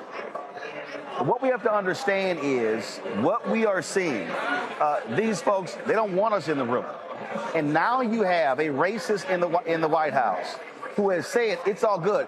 He has actual individuals who say they have a Nazi streak, individuals who have spoken at racist conferences, and they are still in his administration. There is an acceptance of racists by Trump, by the folks who are there, and they're saying it's all good. You can say what you want, do what you want, because we have your back. In fact, I just got this tweet here, Cameron. If you want to understand how crazy these people are, this actually, I got this text moment ago. This is Ken Delaney, and is a justice correspondent for MS Now. He said, in a surprising departure from decades of settled law, the Trump Justice Department is making the argument that the anti-discrimination provision of the 1964 Civil Rights Act doesn't apply to federal workers, according to a new lawsuit filed against it today. 1 out of 5 federal workers are black, Cameron. Again, whiteness on display. And the worst part is they're not even hiding it. I think the more and more I hear from folks who are saying, trying to come up with other reasons and other ways to say what is happening is, oh, it's economic. Oh, it's protecting American values. Oh, it's this and it's that. And it is not just calling it for what it is. It is racism in multiple forms. I think we're coming to a reckoning. And I know me personally, I'm tired of having to be in places where it's on the oppressed to make the oppressors or the people, the beneficiaries of racism, to feel more comfortable about talking about it. I know it's not a comfortable conversation to have, whether you're white, black, Latino, anything, Asian, doesn't matter. But it is a reality of our system. It is a reality of our society. It is a reality of so many different people and people in power. I tend to argue, and I tend to be optimistic that I don't think most people here are racist, or I definitely don't think most white folks or folks in general are racist here in America. And most people want to see everybody be given a fair shot and do what we do to make it an even playing field. But that even playing field is going to mean they're going to have to invest in the folks who've been systematically left behind for hundreds of years. But I think this is just one more thing that we have to realize. If they're coming after like you said, those civil rights protections and saying they don't apply to the federal workforce, this is not only attacking black wealth, this is black economic power, black jobs, and black political power as well. They're looking to destabilize every different access point of power that black folks and non-white folks have throughout the entire country. Folks, you want to understand this, and again, I need y'all, I keep telling y'all, pay attention to media. Pay attention to what you're hearing. So Tucker Carlson and Piers Morgan, two assholes I really can't stand, they faced off over the claim that winning World War II, quote, destroyed Britain. Now, Morgan challenged Carlson's assertion that the UK fought the Germans without necessity and that immigration had ruined the country. But I need y'all to listen to what he's saying, because Tucker Carlson, again, who interviewed Nick Fuentes, Trump loves him, even though Carlson knows Trump is an idiot. This is one of the people that they're looking to. So if you listen to Tucker Carlson, if you listen to Megyn Kelly, if you listen to Clay Travis, if you listen to any one of those fools on Fox News, there's a consistent theme in terms of their whole white view. Check it out. This was not a communist country, but I'm just saying Britain voluntarily joined the war. It was a war that you were not involved in and you got in. But my question is, why did it destroy Britain? I don't understand. As the victor nation. It didn't destroy Britain. Well, look outside. Look outside. We're in the city of London. Hang on. There's Tower Bridge. It's the Tower of London. Magnificent Well, it office blocks here. It changed London. Why do you look at this and see a wrecked country? I don't. Well, I don't see an English country. So we're in the city of London now. What do you mean there? What do you mean by that? It's not.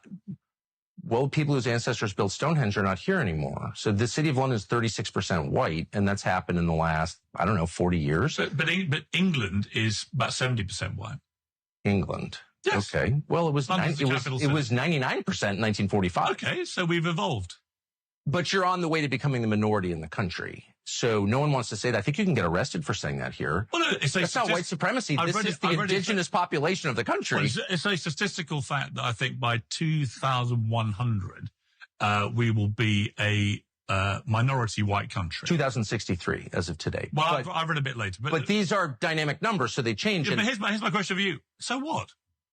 Well, let me refer to the beginning of our conversation when you said that the people who live in a country define the character of that country. And then you said, yes, all the things for which we were famous and in which we had pride, like our stoicism, our concern for others, our tidiness, the cleanest country in the world now. It's pretty filthy. All those things change when you get new people moving there. You said that. I mean, you're the racist, not me. So I'm just using the parameters that you said. I did not say that was down to you didn't say non-white people coming to the country. Well, that's who lives here. I don't believe that. No, but that's what you said. I said there was creaking pressure on public services. No. From the increased population. You also maybe foolishly admitted the truth. You could get arrested for this. So I know the stakes are high. But you said that when the people who live in a country change, so does the culture, which is like the most obvious. It's like when it rains out, it gets wet. That's not a controversial observation, but it's illegal here because it is true. And my only point is not against, I've already said, I like the Bangladeshis better than I like the liberal whites in your country. A lot more. They've never yelled at me. I'm not attacking them. I'm just saying the things that made Britain, England. Is there still an England? I have no idea. Those are going away because there are different people living here. And if you think that those are good things in the same way that the Swedes or the Chinese or the people in Burundi and Chad, they like their culture. It's their ancestors' culture. And now it's gone. And why can't we say that's bad? Well, because you may think it's bad. It's good? I love living in a very multicultural But you're rich. I mean, you're rich. And you go to the white parts of London, and they're exactly the same as they were when I was a child. I've been coming here for 50 years. They're exactly the same. What neighbor I'm saying is exactly the same. Which do you think is a white part of London? I'm not going to tell you. Well, that's a little test for you. Which area of London do you think is white? The one I'm staying in right now. The one where my relatives live. Where? I'm not going to say. No, you don't want to say because you know that I'll immediately say, come on, there's loads of non-white people living there. There's no By the way, I'm not against non-whites. There's no exclusively white area. Okay. There's not. Lord, these white folks are a trip. Thelma, the look on your face.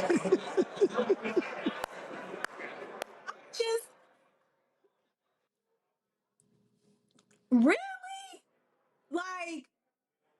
Forget global warming, forget climate change. The people coming in and migrating into a country that is non-white is running down the damn country. Are you fucking kidding me? If we're being really for real here, and if they really want the truth, some of the dirtiest people to me are them.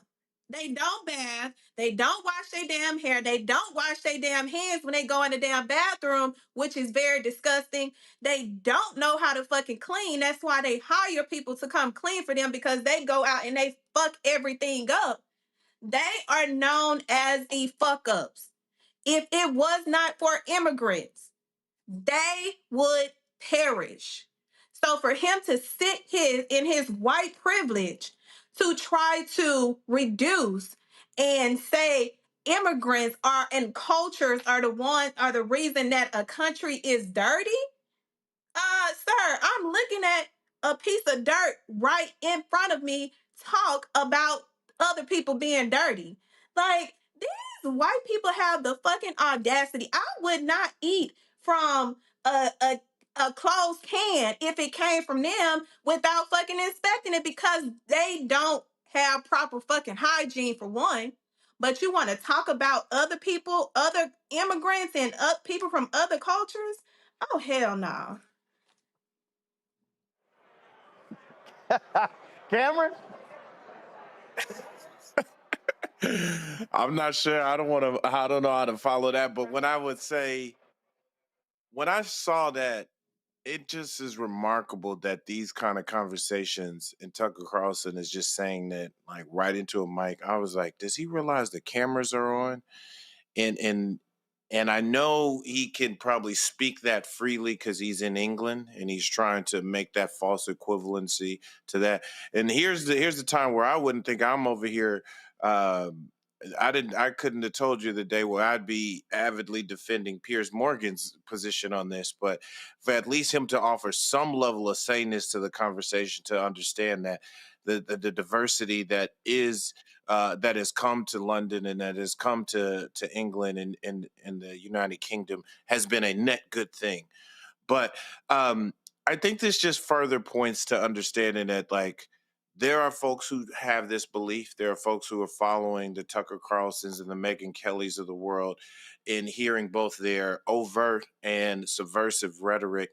And this layered on top of all the different things that you see coming out of Stephen Miller, on top of layering what we just learned in the previous segment with Delano and his reporting on terms of the erasure of Black history, the erasure of Black books, the erasure of data on Black people and on non-white folks here in this country. This is just becoming a perfect storm of folks where I hope there is how we normally see a white lash after Black progress. I'm hoping this is the rally and beginning of a Blacklash against this pushback, and for us to reclaim so much more of our power and to build a diverse coalition. This is something that is not just going to happen because Black people decide to stand up. This is all Americans are going to have to stand up and fight up against this. Yeah. Well, we know a bunch of those people are absolutely afraid to stand up and fight, and that's how that goes. All right, y'all, got to go to a break. We'll be right back. Our Black and Missing. Then we're going to talk about comedy in this day and age where people are so damn scared, and it's just always something. There's always something crazy going on. Plus, we come back. Georgia, a Black teen activist. He in trouble for trying to hook up with a 14-year-old. I'll tell you about it when we come back. Roland Martin Unfiltered on the Black Star Network.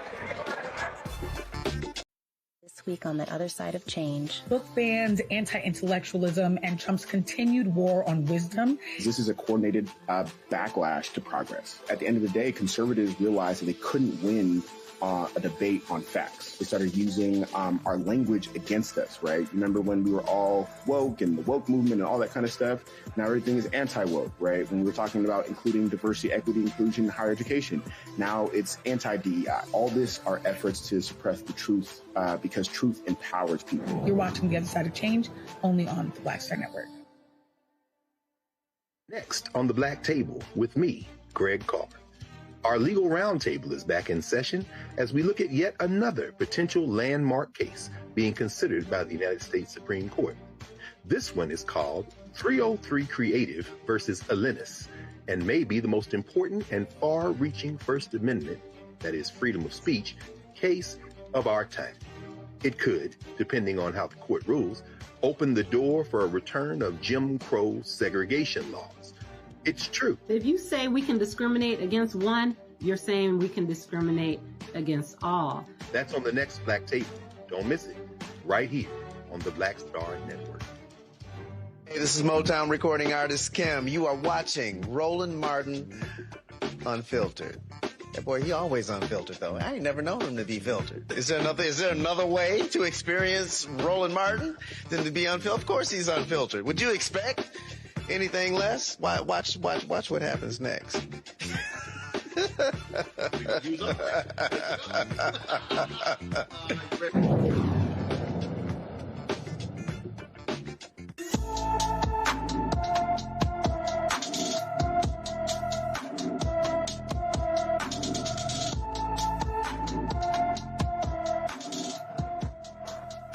Folks, Tyra Jones walked away from her New Orleans home on November 24th. The 17-year-old is 5 feet, 4 inches tall, weighs 150 pounds, with brown eyes and black hair. Tyra was last seen wearing a pink and blue hoodie with gray tie-dye pants and beige Crocs. Anyone with information about Tyra Jones is urged to call the New Orleans 6th District detectives at 504-658-6060, 504-658-6060. Well, folks, in Georgia, a black activist has stepped down as the assistant secretary of the Georgia Republican Party. On Sunday, Chairman Josh McCoon announced that Jaquan Stembridge's resignation on social media. Now, McCoon didn't provide a reason for Stembridge's departure, but stated that the party would promptly work to fill the vacant position. He gave no explanation for Stembridge's resignation, but he was recently involved in a child sex predator sting operation where he allegedly attempted to hook up with a 14-year-old boy in Athens. As a video circulating on social media of Stembridge being caught in the act, watch this. No, I don't. But I'm. Oh my God. Are you 19 or are you 17? I'm 17. I swear to God, I don't want my mom. Okay. Then talk to me then. Don't lie to me. Are you 19 or are you 17? I swear to God, on everything I live. Like, you can look at my ID. Let me see the ID. I don't have it. I'm for real. Bruh, if you 19, just say it. Nigga, you'll get way more respect with me being honest. I swear to God, oh my God. Look, come here. Can you look at my tag? I swear to God, I don't even have a car on my name. I swear to God. I swear to God. You can call my mom. I swear to God, I'm only 17. Just please. Oh, bruh, where's your ID at? I don't have it. Like, look, check my pockets. Do whatever you want. You in college? What you? I'm in college. I'm like, I skipped the grade. I swear to God. Bruh, you're 19, bruh. All right, I'm 17. I swear to God, my birthday's July 12th. I swear July 12th what? I'm 18. I'm 18. Bro, why you lying to me, bro? What I was doing, I swear to God, I wasn't. College? What you? I'm in college. I'm like, I skipped the grade. I swear to God. Bruh, you're 19, bruh. All right, I'm 17. I swear to God, my birthday's July 12th. I swear July 12th what? I'm 18. I'm 18. Bro, why you lying to me, bro? What I was doing, I swear to God, I wasn't trying to make a cocaine. I would never do something like that. I swear to God. I'm just... Let me be 100. Let me be 100 to you, because nigga, you already know what that shit is wrong. I know. I already peeped your behavior, nigga, driving around trying to peep the scene. Okay, like nigga, that shit ain't cool, nigga. Right. There ain't none of that shit going on in Athens, bro. Like delete the profile, nigga, or whatever, nigga. I do. I swear to God. Apologize to Athens though. I apologize. You gonna do that shit again? I swear to God, I won't. I delete it. I pay on everything I love. My mom, I swear to God. All right. The group that actually confronted him is called Street Sweepers TV. Now, in June, Stembridge was elected to the Georgia Republican Party's executive committee as the youngest member. The Georgia Republican Party did not address the video. No arrests or charges have been reported. That says a whole lot right there. First of all, everybody keep calling him a teen. Cameron, he ain't no teen. He's 19. What is going on in these streets? Oh my goodness. Yeah, he is a grown up. He needs to be prosecuted to the full extent of the law. If he, I wasn't unsure. I was unsure if that it was actually, or that was just a sting operation to try to catch those, child predators. But this is ridiculous, and this kind of just shows again the continued leadership or lack thereof, moral compass that exists throughout. I think so much of the Republican Party. They need to quickly denounce this person. They need to quickly make sure he resigning is the least he could do there. And you saw him with the dumbfound look on his face, like didn't know what he was doing, what he was trying to do. Trying to lie up a storm, swearing. Whenever somebody says, I swear on everything I love, you know they lying. That's just a little hint to the audience out there. If anybody says, I swear on everything I love, they lying. So, I'm glad he was kicked out, and hopefully he never has another political office or position again. I tell you, Thelma, that video was crazy. No, I ain't gonna do it again. I'll do it. And, you have, To Catch a Predator, a long-time TV show on NBC. And so a lot of these folks are now doing this on the digital side. And so talking about straight bust, and they were shooting him the whole time as he was circling. And again, he thought he was hooking up with a 14-year-old boy. Nah, they were waiting on him.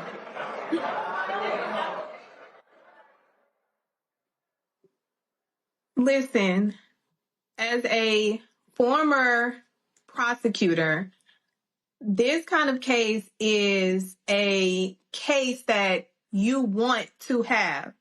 Digital footprint of an individual making their admissions on video. So it's not a question of, hey, I didn't do this, I don't know what the hell going on.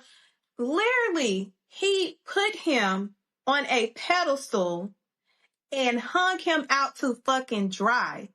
Because, one, you ain't had no damn business on no damn app trying to meet with a child with your grown ass. So now I have a question. We need to see what the hell going on in your damn phone or on your computer, because if you did this so effortlessly, like, you definitely got a tendency to continue this behavior. Do you have other victims? Do you have other kids that you have actually been in contact with that you have gotten away with it? Because this ain't look like no amateur. He looked like a pro until the pro got caught.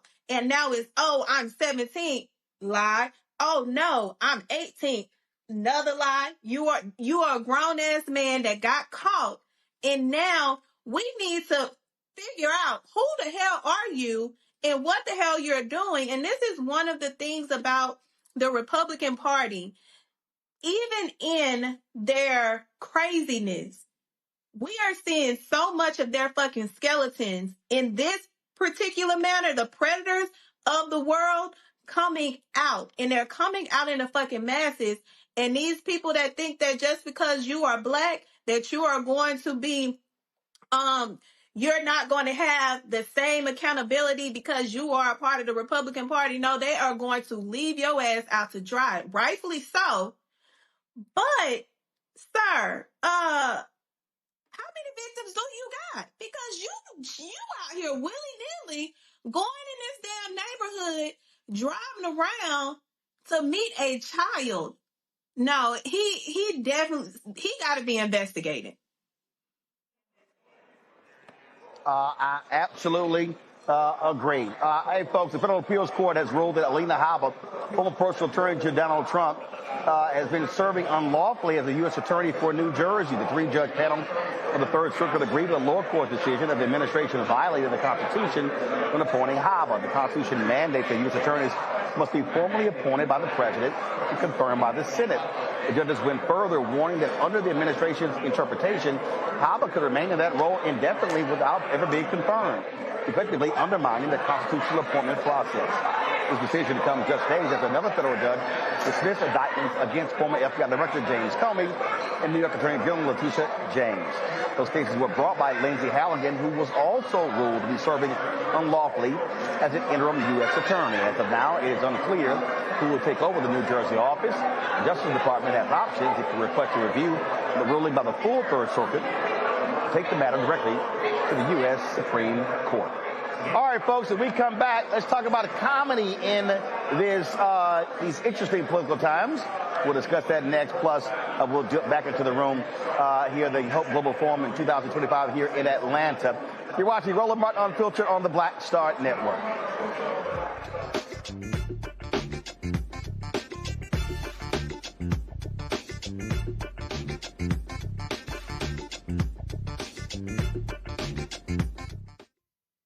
Are you ready for the holidays? This week on A Balanced Life with Dr. Jackie, we're talking about all things anxiety and the holidays, whether it's performance anxiety, presence versus presence, making certain that everybody in your space understands the boundaries and how to respect your home. This week, we're talking about those things that will allow you to have a peaceful holiday season. It really is not about perfection. It's really about, the house feeling warm and cozy and peaceful. You don't have to like everybody, but what you can do is be cordial in those environments. That's all this week on A Balanced Life with Dr. Jackie here on Black Star Network. How you doing? My name is Mark Carey, and you're watching Roland Martin Unfiltered. Deep into it, like pasteurized milk without the 2%. We getting deep. You want to turn that shit off? We're doing an interview, motherfucker.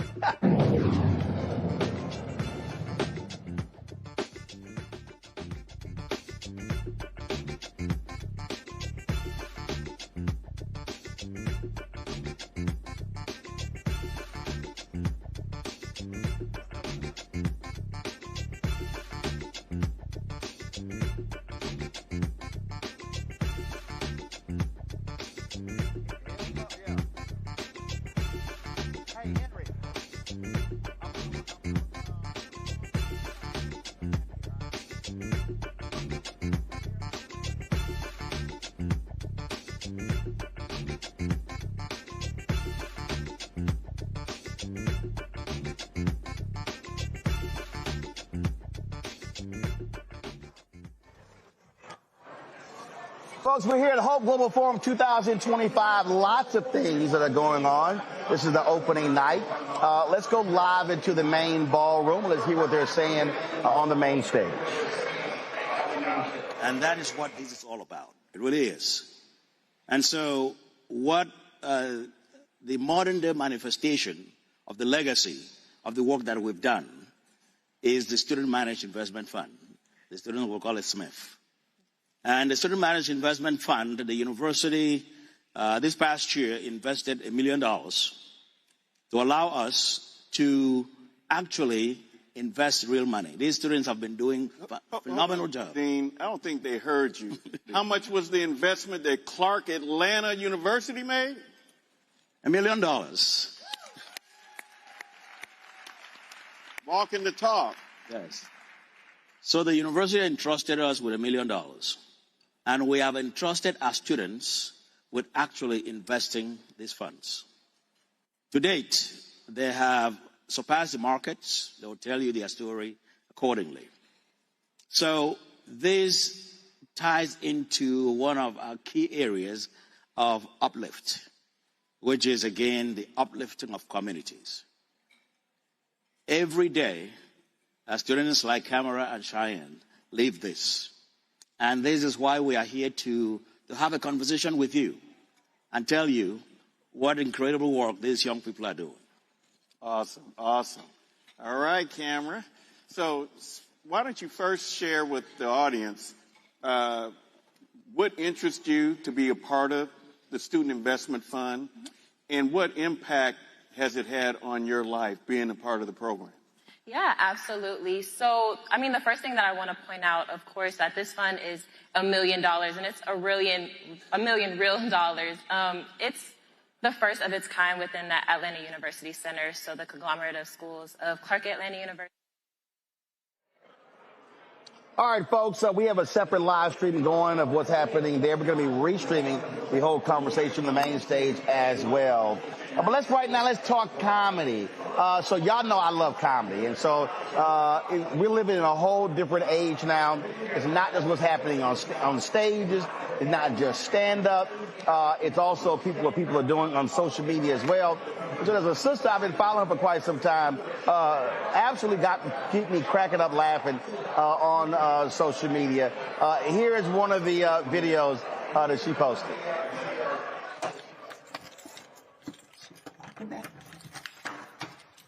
Woo. Baby, this Airbnb or something? Where you got me at? No, that's not an Airbnb, baby. This is one of my condos I own. Really? Yeah, I bought it for me to have something to sleep at when I come in the city. Really? Yeah, but this your place now. Mine? Yeah, this for you and the baby. For real? I was going to take care of you, baby. I thought you were just talking, because you know so many folk be talking, baby. No, I'll set you up. You know, you got the aquarium right there, Centennial Park, the stadium. This the stadium? The stadium right there, yeah. I got you, baby. I got you. Got your bro bag. What's in your bro bag? Oh, just little male stuff I need, like, you know what I mean? Ball wipes and stuff like that. You know what I mean? Keep me fresh. You know what I mean? Almost sound like a whole bag, but okay. No. Oh, baby, why you saying stuff like that? I'm just talking crap. I'm just messing with you, but you know what I'm saying? Man, you know, I'm gonna take care of you. Come on over here. Let me have you sit down. Hey. Come on, get comfortable. Okay, comfortable. I told you I was gonna take care of you and this baby. I'm a real woman. I'm a real woman. Yeah, I step up and take care of my responsibilities. I ain't gonna lie. I don't run from my responsibilities. Okay. I take care of that. You know what I'm saying? Because you kind Just of talking up car. night. You know what I'm saying? It's a secure building. Yeah. Secure parking deck. For me and my kids. Yeah, can't nobody even get on the elevator without going to the concierge. Okay. For you and our kid. This our baby. Oh, yeah, you're right. This our baby. Right, you know what I'm saying? So good school, if it's a private girl, school? Woodward.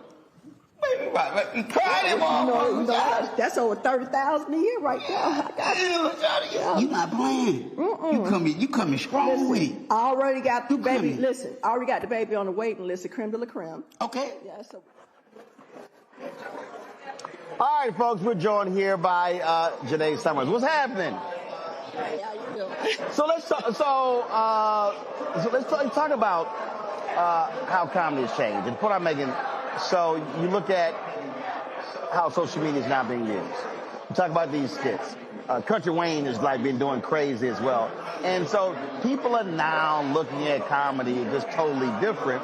And there are a lot of folks who are not doing the traditional route, not doing stand-up, not doing comedy clubs, who have really built up significant following on social. Yes, it's really just that simple. And I'm actually on the Country Wayne skits. And he found me on social media. The guy that you see on there is a good friend of mine. His screen name is Scam Likely. So I started doing skits with him. He just hit me up one day. He was like, hey, you want to do skits? I'm like, sure. So the chemistry was just organic. We just jumped in and just kept it moving. And when I tell you, literally, it's like every other week we were just going viral. And it was amazing. It was fun. And like coming right off the pandemic, it was just something that I really needed, you know? Well, and the thing that, again, I think what makes it so different, if you look at also what's happening now on the drama side, so with Isaac Hayes III on the fan base, how micro dramas have blown up. So the bottom line is, you take an hour comedy special, but the ability to be able to say, okay, I'm going to knock out this 2-minute, 3-minute video. That was like a part 4, so that meant that were 3 other parts to it. And so it allows for you to do more. And again, the public ain't all concerned about, look, we got 5, 6 cameras here. It's not all about that. It's really just, hey, that one camera, and what can make me fun, what can make me laugh in this moment. Just hold my phone. There you go. Now, what we've learned is that people just like realness. They like something that they can just relate to. So literally, we just get there. We might have just a light idea, and it just grows. And just with our personalities, we just improv and just go. And you're right. And it creates a lot of attention. Like my boy, you see, it took him in a whole nother direction. He's Space God, the alien. I don't know if you saw that on social media. But it's a great way to get your craft out there and to get noticed without having to go through all the extra stuff and all the BS that you go through. The thing for me is, and obviously I feel this way because of this show as well, is I ain't got to ask nobody. And so if you can shoot something, if the public like it, they reshare it, they repost it, and they're commenting on it, and then you go from there. And that to me is what I love. You're removing the gatekeepers. Yes, because the gatekeepers are honestly unnecessary filters. They don't really know what the public wants to see. It's like you say, you just put it out there and they tell you what they like. And honestly, they like the stuff that the gatekeepers really don't like. Right. You know, so it's fun. And it's just... And the flip side is, the public will tell you what they don't like. Yes, they definitely will. They're not ashamed. They're not afraid or shy. They will tell you exactly what they don't like. They don't care about hurting your feelings. So when when I first came into this, I learned real quick that you got to have thick skin because they will eat you alive on here. But it's all fun still. Now, when did your comedy journey start? It started about almost 3 years ago. I was actually just at a point in my life where the relationship I was in was ending, and I just needed something different. And I just sat and I just meditated, and I just let the universe guide me, and this is where I ended up. Literally, right? Now, what were you doing before? I was working in medical supply. Just off-the-shelf aesthetics, shoulder brace, knee brace, back brace, just working in medical supply, and only doing that part-time. I was really mainly a stay-at-home mom. That's it, basically. And then how did this start? Like, what was the spark? Like I said, the relationship ended, and then one day I just did a lip sync video, and it was a sound. I was like, I'm gonna do a video to it, and I got up and I did the video, and I didn't like it, so I was like, you know what? I'm gonna learn the words. So I was doing what the young girls do, say every other word, and it just looked so stupid. And so I was like, I'm gonna learn the words, and so I learned the word, and it felt like therapy. And so I started doing lip sync videos, and that's how my page took off, and I just started growing like 2,000 followers a day. And then I met my boy who you saw me on screen with, and I started doing skits with him. Mm-hmm. And then more people called me to do skits. Like I said, ended up on the Country Wayne skits. I have a couple of movies that I'm supposed to be in. So it's just been just taking. Well, and that to me, I think is a perfect example. We talk about how something organic can take off, and the public says, we like her. We think she's funny. And so it's not some manager, it's not some exec, it's not somebody else. It's them saying it. And so the validation is coming from the audience. Yes, definitely. It's definitely coming from the audience. Even with the Country Wayne skits, I haven't been on those in a while, but they will still come to my page and want to know when I'm going to be back on it. They'll go on his page asking when am I going to come back. So they definitely let you know what it is that they want to see. It's not that Hollywood red tape. Like I can always go back to Tyler Perry. Like when he first wanted to do his show, they were trying to tell him how to do his show. He was like, no, I'm going to do it how I want to do it on my terms. People forget, he had a development deal with ABC. Mm-hmm. This is before the TBS shows. And they were sending him notes. And they literally were sending him notes saying, hey, can you pull back on all the Jesus if you think it's too much faith talk?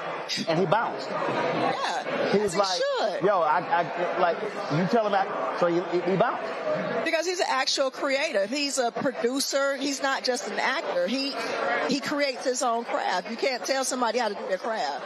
You just can't. Not somebody at that level. He knew what level he was going to. Right. So I admire him for knowing where he was going. You know. I saw a interview the other day, and the interview talked about how if you have 30 to 50,000 core followers, how you can build your career and really build a sustainable business model off of that. And so for you, how are you approaching that? Are you looking at this as Janae Inc. and now how do I now take this core? I'm going to use Country Wayne as an example. He was told, oh, you can't sell out venues. You're going to need a headliner to book it. But he built his following on social and was selling out his own venues and then funded his own movie. And that was all because he cultivated his following. Yes. And you're right. You have to cultivate your following. Like I have a good, strong following. They're looking for my next projects. So right now I am in the process of basically just trying to figure out how to move forward in a way that it works for me and it works for them, because I don't want to isolate my core following. I'm trying to pivot. They got so used to the lip sync. They love the lip sync, but it's like I'm not going to say I'm over it. I'll still do it here and there for those who want it. It just called going next level. That's all. Yeah. So that I'm working on the next level, and right now I'm just first guide me and just trying to figure out the proper way to go. So I'm still honestly trying to figure that part out and just go about it the right way, because I had too much other unnecessary experiences. So I just said, let me pull back and let the universe guide me, because, you know, when you got other people in it, they want to try to direct you and tell you what you should do, what you can't do, and what you need to do, and what they want you to do. And I don't, you know. Yeah, I don't know that feeling. Yeah, I don't know that feeling. I mean, and again, I think what people have to understand, again, the age that we're now living in terms of your ability to be able to control you and do what you want to do.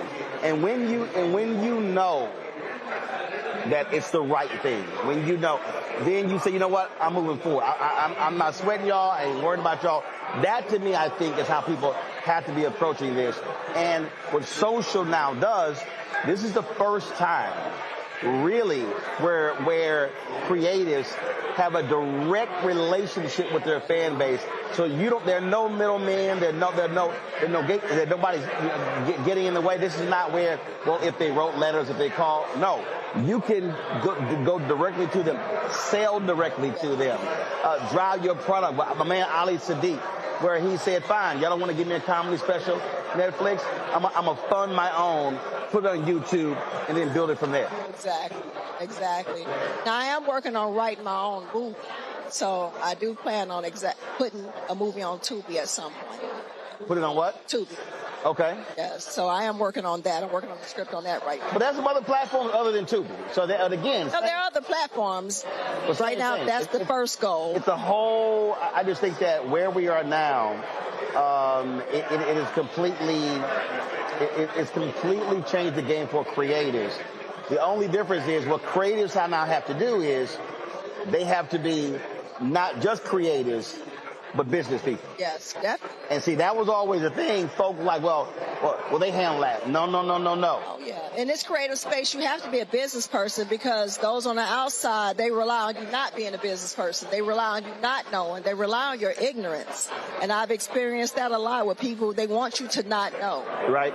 You know, because it's so easy to take advantage and manipulate, and, you know, and they can do what they used to do back in the days. You know, they get you to work for the pennies, you know, while they make the money. But you just gotta know who you are, and you gotta know your business. Now, see, Thelma, you know this. So I first saw you with your videos that you were posting on social, and the same thing. Just share with the audience. When did you make the decision to say, "Hey, I'm gonna do my breakdowns my own way, my own creative way"? Well, with the skits. Oh, 1 second. I'm tossing the film. I want to. Out of nowhere, really, because the one thing that I had to learn is how to navigate as a lawyer through this space, because oftentimes we are afraid to come out in the public and actually talk about our experiences and educate people, because that's just the norm of this profession. So literally this summer, when I was having a conversation with Isaac was like, right now is the time for us to be utilizing our platforms, our voices, to spread necessary messages that resonate with our people. And if we don't do that, then we are doing a disservice. So the fact that I have the ability to articulate and relate to my audience is how I became more comfortable with saying, you know what, fuck the status quo. Right now is the time, because my people need to hear the information that I need to share with them, so that they can be educated, so that they can be aware, so that they can go out and navigate in this new space that we're dealing with in this time. Because if we don't do it, then we're going to continue to fall behind the line instead of being ahead of the line. Cameron, I'll ask you, same thing. I mean, obviously, you're not doing comedy, but the point is the ability to be able to communicate directly with the audience. And again, this puts more of the control in the hands of the creative. It does. I mean, my entire career has been built on supporting and working with creatives across the industry. And shouts out to your guests, and I've seen some of her skits. My biggest encouragement to her is realizing that you've got to cultivate that audience, but also you need to pull them off of the platforms and make sure they're diversified across platforms, and you have that information to connect to them directly. Because I think the next step in business and the next step in this entire creative economy is that direct connection to your fans, to your community, outside of any one platform. So if Meta decides to shadow ban you, or your TikTok algorithms aren't popping that day, you still have a way to email, text, communicate, see live. And so your fans know where to find you. And I think that is the next evolution of this creator economy, especially for comedians and online content creators, is get it popping on whatever channel that you can and whatever social media platform, but then start to train your audience, start to really cultivate those relationships so you can move them and they can grow with you across multiple platforms. So then that really makes you invisible and really helps set your career up for the next level. So what Cameron was just asking is, how are you taking your audience but moving them off of the platform? That way you're controlling the data. Are you creating your own email database, newsletter database, as opposed to relying on the platform for you to reach your audience? How are you diversifying the ability to be able to reach your audience? Now, honestly, I just got a crew together to help me to diversify and come up off the platform. Because most people are like monetizing on TikTok and Facebook nowadays. And for me, I find it to not be as easy. So like right now I'm working on a website.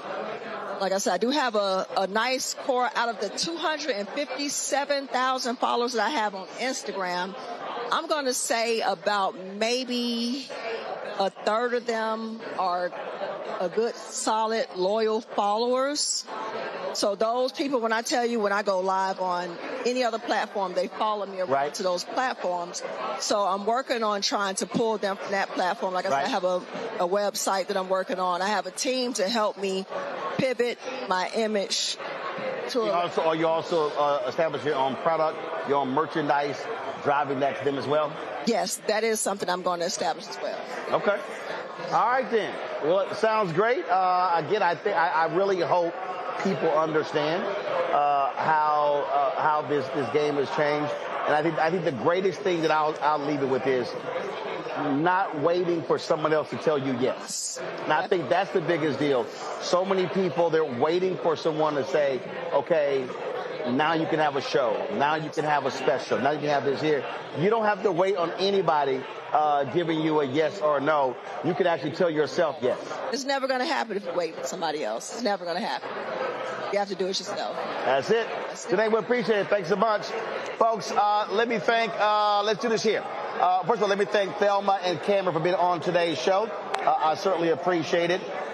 Folks, if you want to continue the conversation that's happening, Global Hope Forum, Henry, give me a shot what's happening in the main room.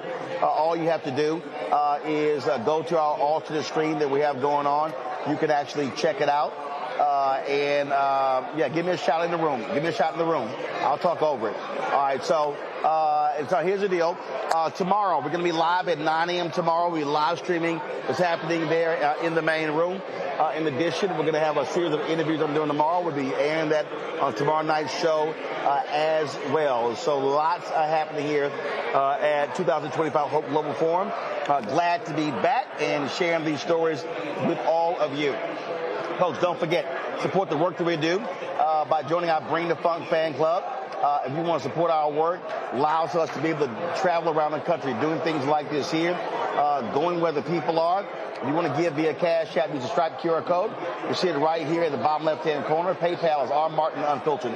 Venmo is RM Unfiltered. Zelle, Roland at RolandSMartin.com. Roland at RolandMartinUnfiltered.com. Checks and money ordered. Make it payable to Roland Martin Unfiltered, P.O. Box 57196, Washington, D.C. 20037, that's 0196.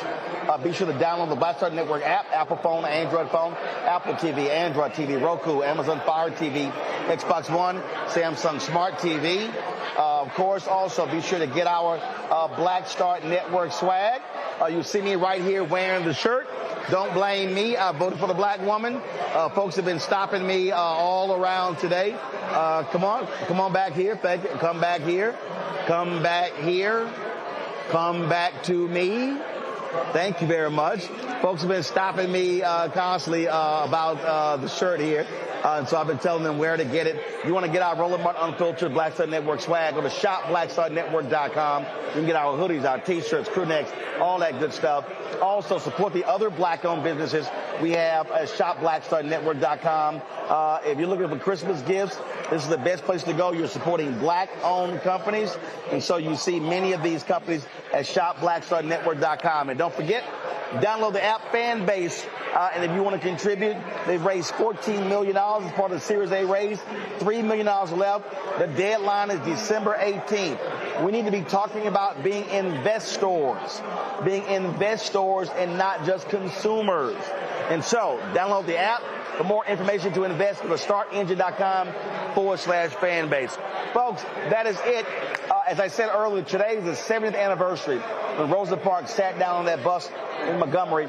Thursday and Friday will be broadcasting live from Montgomery for the festivities happening there. That's it. I'll see y'all tomorrow right here from Operation Global Hope Forum, Roland Martin Unfiltered on the Black Star Network. Holla! There we go.